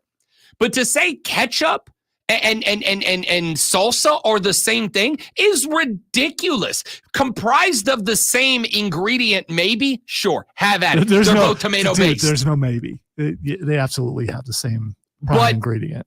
But what you add to tomato to make it ketchup and what you add to tomato to make it salsa, literally nothing in common.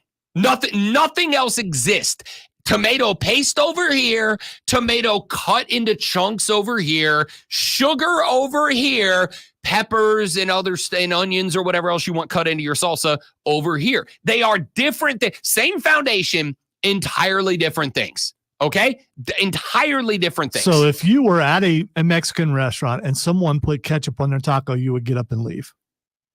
If I go to a Mexican restaurant with someone and they order ketchup on a taco, my order instantly becomes go. I will not be seen at a table with you degenerate eating ketchup on a taco. Mild salsa ordered at a Mexican restaurant is basically ketchup. No, it's not. No, it's not. Sugary tomato paste, cut up tomatoes with peppers added. Tomatoes naturally have sugar in them. And then you add more to make it ketchup, or you dice it up and put in peppers and make salsa. These are different things, fundamentally different things built on the same foundation. All right? If you put ketchup on your taco, my order is to go and I am leaving. And if I am your ride, I hope you've got Uber on your phone because you're not getting in my car, you lunatic. Unless you're psychopath. Unless you're known to be a big tipper. I mean, then probably. I hope you tip your Uber driver because you're not in my rig anymore. And I'm not paying for your meal. I'm buying hey, waiter, I need mine to go on a separate check and I need it ASAP. I cannot be seen at a table with this individual. Can't do it. By the way, never said they were the same. If people were thinking I said they're the same, I said they come with the same basic ingredient. You said they're basically the same. They have the they're not basically the same. Technically, if you have the same basic ingredient, then you are basically the same. No. As Wesley just said, that's like saying steak and ground beef are the same thing. Are they the same foundation? 100%. They both come from a cow. But the way allegedly, in which some places I'm not so sure. That's fair.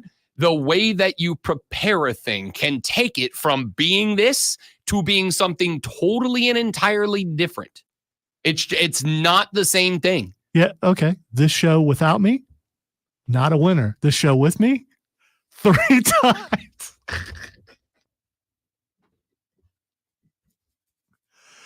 He's speechless on that one. Lonzo, the ketchup of this show. All right? Kingmaker, baby. Me, the salsa. Little spice, little pop, little flavor. I think that pretty much describes the show. It absolutely does. That actually is more, now that I've walked myself into it. That's pretty fair. It's not bad. That's pretty fair. Texter said Lonzo's eating at the wrong Mexican restaurant. I totally agree. Texter says my kid puts ketchup on his taco because he's 4. Yeah, Okay. that's correct. That's the right answer. But you allow it.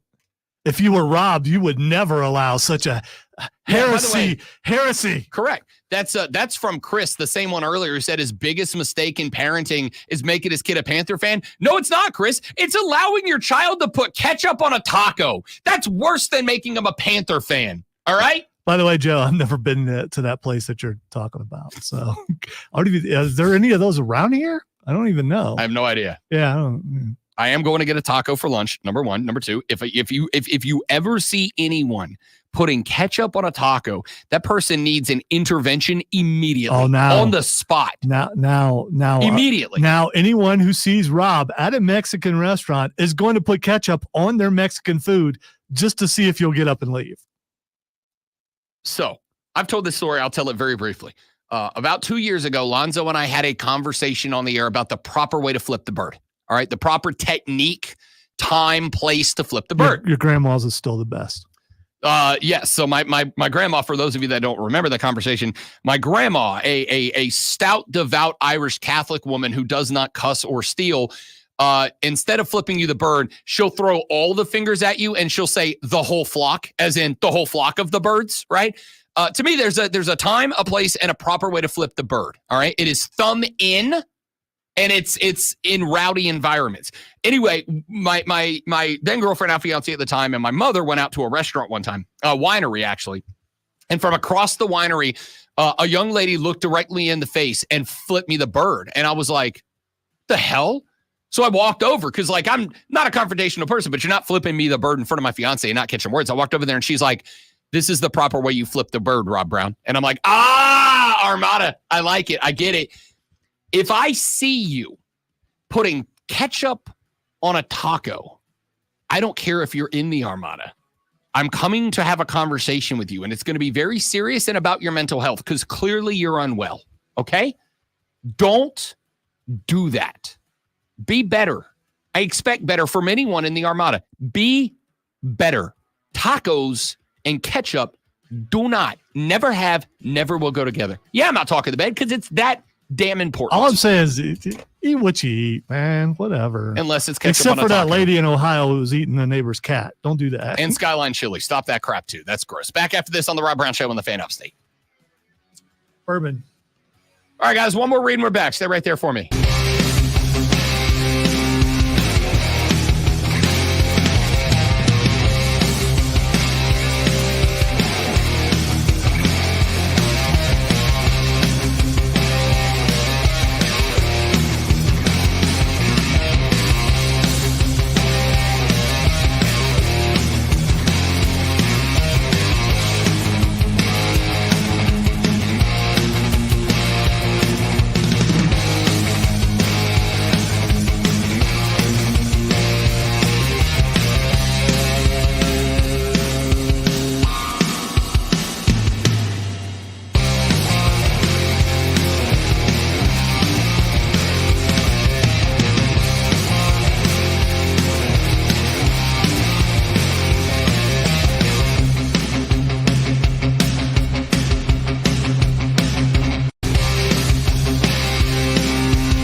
Which way on Pleasantburg is it? Because there's one way I'd never go. So, I mean, well, I don't. If I ever have to turn right off of this road onto Woodruff, it's a nightmare.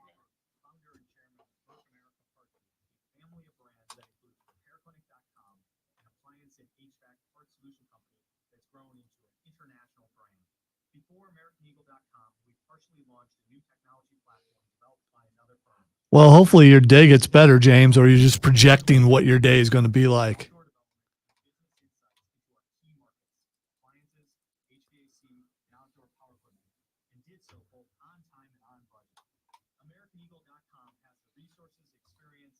Chris texted me earlier, wanted to know what we were not talking about on the air. His response was, ha. Oh, feel free to use my grandmother's The Whole Flock. It's brilliant.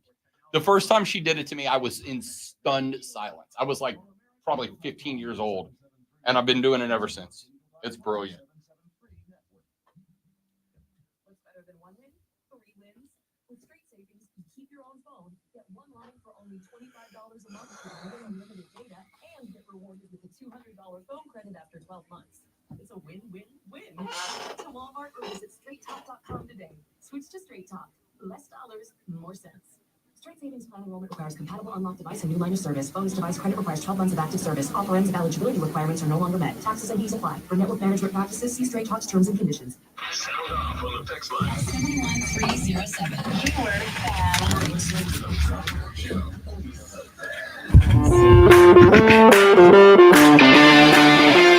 The Rob Brown Show rolls on. It is the Fan Upstate. Rob, the Great Malonzo with you here on a Monday morning. Overreaction Monday, looking for your biggest overreactions from the college and professional football weekend. You can give us a buzz, 844-FANFONE. That's the renewal by Anderson of the Carolinas fan phone, 844-326-3663, or text us at 71307. 71307. Start your text with FAN, F-A-N. We will read them on the air. Cinderella texts the show. He said, South Carolina going 11-1 with the only loss to Mizzou because Drink owes us one. Hey, I mean, that is an overreaction of sorts, and so to speak. It's a tough schedule, bud. Wow, what if that happened? If you do that, are you in the SEC? Lifetime contract. No, are you in the SEC title game? If you're 11-1, yeah.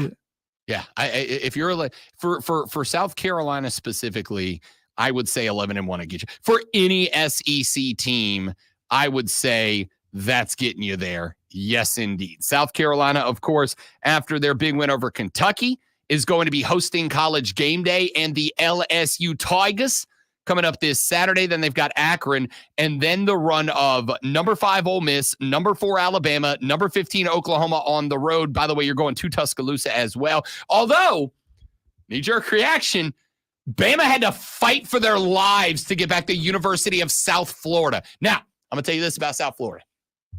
South Florida quietly has one of the sneakiest good defensive front sevens anywhere.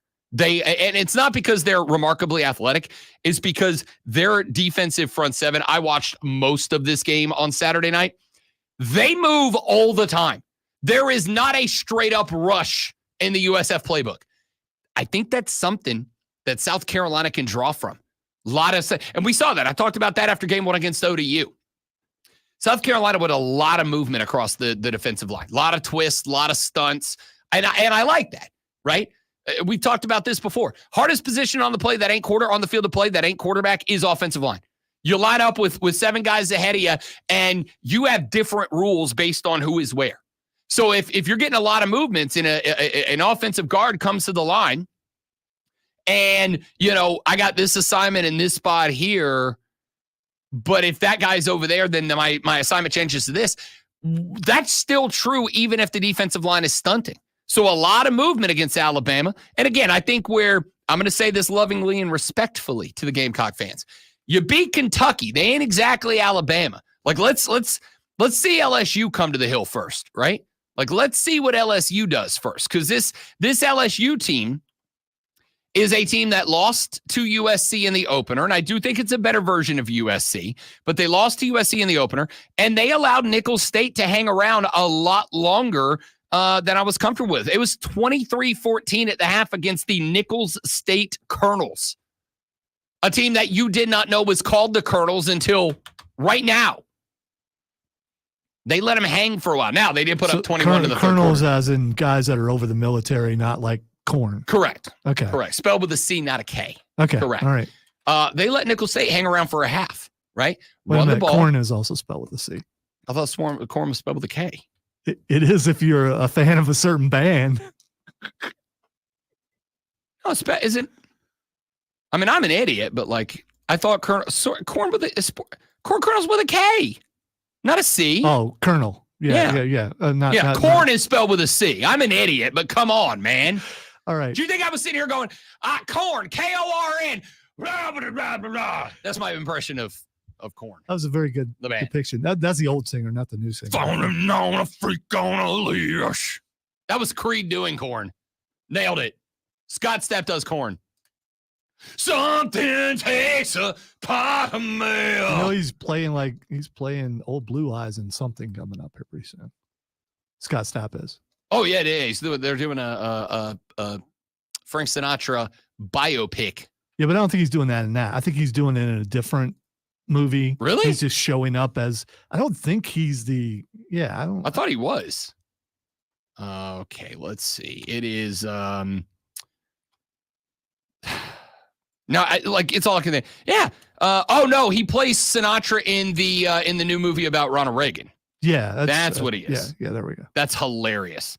However, according to Variety magazine for back in April, Martin Scorsese is doing a Frank Sinatra biopic and was eyeing Stapp along with Leo DiCaprio to star alongside Jennifer Lawrence in that movie. Wow.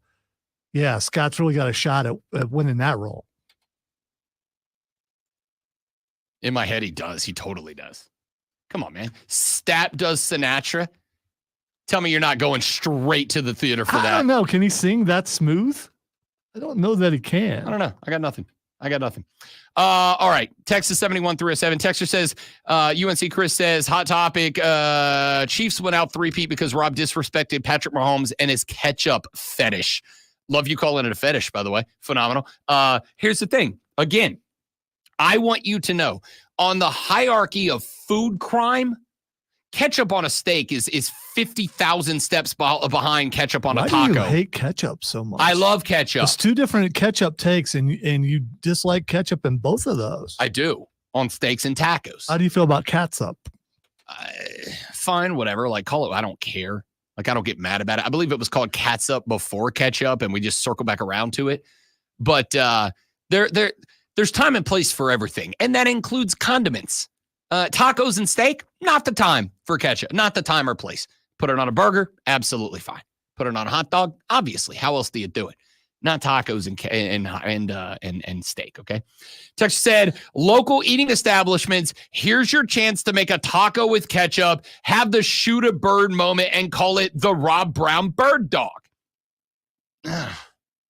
Texter said, putting ketchup on a taco is like putting queso cheese in a bowl of cereal just because it's also made of milk. No. Bravo. No. Bravo. No. Well done. No. Texter said, my dad put ketchup on pizza and justified it, saying it was a Philly cheesesteak. Philly cheesesteaks don't have ketchup.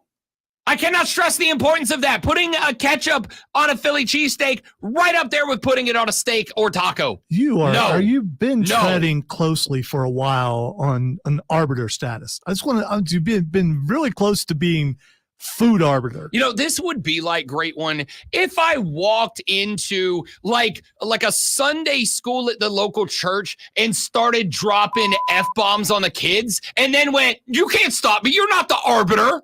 You'd go, no, but I am a determiner of what's right and wrong, and this is wrong. I got to admit, if I ever read that headline, I'd be like, yeah, Checks out. Okay. Checks out. Yeah. Checks out. That's Rob. Hates them kids. Let me just say it for you. It's not true. Don't let Lonzo lie to you. All right, people. All right. All right. Seen a picture of Lou the other day. It's getting Good kid. big. He is. Big. He is. He is. He'll be at the when he's our. Your brother has awesome hair, by the way. It's all right. It's all right. Let's just say ketchup and or country French salad dressing belongs on pizza. I want you to know, if you put ketchup and the tomato paste on a pizza are dramatically more similar than ketchup and salsa. I don't love it, but I'm not going to call you a weirdo. You put it on a taco, I'm calling you a weirdo. To your face. To your stupid, bad food eating face. Wow. I said what I said. Stupid. If you eat ketchup on a taco, I don't know what to tell you. All right. The first thing that's Xing is Will Levis. Will Levis is Xing, not because I wrote it down as Will Lewis. Maybe I should have said that. I'd have been confused for a minute. Will Levis is trending not because of his performance, but because of his very dramatic Oscar-winning performance when he threw a game-losing interception, a game in which the Titans were up 17-0 and then lost to the Bears, who did not score an offensive touchdown in that game.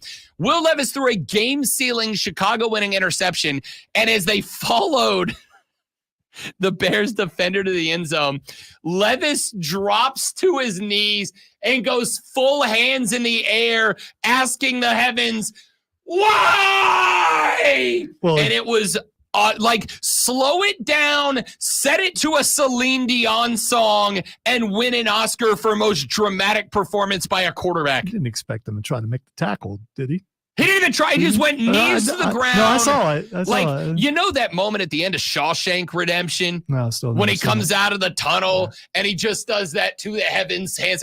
That was Will Levis, but in sadness, not happiness. It was incredible. Or when John Bender threw his hands up in the Yeah. air at the end of Breakfast Club and they froze it. But like on knees, oh, it was beautiful. It was. I'm really excited about it because it's the second best reaction I've ever seen behind Jameis throwing a pick and having the dude lay out for the touchdown behind him in slow motion while Jameis just like eye rolls.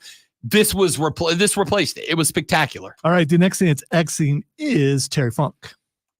I saw Terry Funk Xing, but I did not go look why. Okay, the BCC turned on Daniel Bryan Saturday. Okay. Or Bryan Danielson, rather, and put a plastic bag over his head. I did see that. And people were acting like it had never been done before, but apparently Terry Funk has done it before. Freaking Terry and Funk. that's why, I mean, there's probably nothing in that kind of match that hasn't been done. I mean, that Terry Funk hasn't done. Oh, for sure.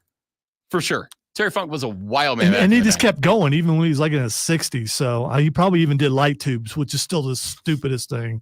All right. I learned about those, by the way. They're sugar glass. Are they? Yeah, those light tubes are traditionally made. But even if you use the real ones, and I know this, the reason they use light tubes is because it takes very little to break them and they explode. Even if you can flick them and they'll explode. So it looks very dramatic. But because of the glass they're made, the glass isn't as edgy as like traditional glasses, so they're a little bit safer to use. I've had to change real ones before. In Yeah, you got to be real careful with them. Yeah, you do, because jagged edges and stuff. All right, the next and final thing that's Xing is GTA 6. Do we have it? They keep pushing the release date back. Do we have one now? It's like 2025 now. I know. That's it. Have you ever heard of a band called? I did see this one. Yeah. So apparently they asked an up and coming band if they would allow them the rights to use one of their songs on the radio. I on GTA cannot 6. read my writing. It's okay. Well, I'm gonna get you there. But so the song was Temptation, apparently, and they only offered $7,500 to use it. And that was to buy out the song's royalties in the future. But it wasn't just that, though. It was $75,000 to all three writers. Yeah, that's still so effectively $21,000 to buy the rights to this song in its entirety. It was $7,500 three times, so $2,400, $23,500, whatever. I'm bad at math. That's why I do this. Point is, they offered that. GTA 5 made like $8 billion in profits. So the writers were like, no, that's not good at all. Well, they said go bleep yourself is what they actually told GTA. And for real, honestly, that's more than fair. That's more than you make $8 billion off this game. The next one's going to make 10. No. Texter said, ketchup. I put that on everything. Stop doing that. Stop it, Texter. Do better. We'll do better tomorrow on the Rob Brown Show and the Fan Say. Have a great day. Goodbye. It's good. It's good. The job is done. We can go home now. Who was that? Jokic. Okay. Literally seconds after he won an NBA title, and Yeah. all he wanted to do was say, I go home now. Yeah, it sounded a little too energetic for him. I forgot all about Well, that. he had just won the Yeah, title. yeah. That's as excited as Nicola gets. All right, dudes and dudettes, you guys are all spectacular. I got stuff to do, so we got a jet. Thanks for being here. You're amazing people. We love you. Tell your friends about us. Help us grow the show. Did get a little bump in the audience today, so we're doing something right. Help us keep doing things right. Yeah, you talked about food. That's probably it. Have a great day. Goodbye.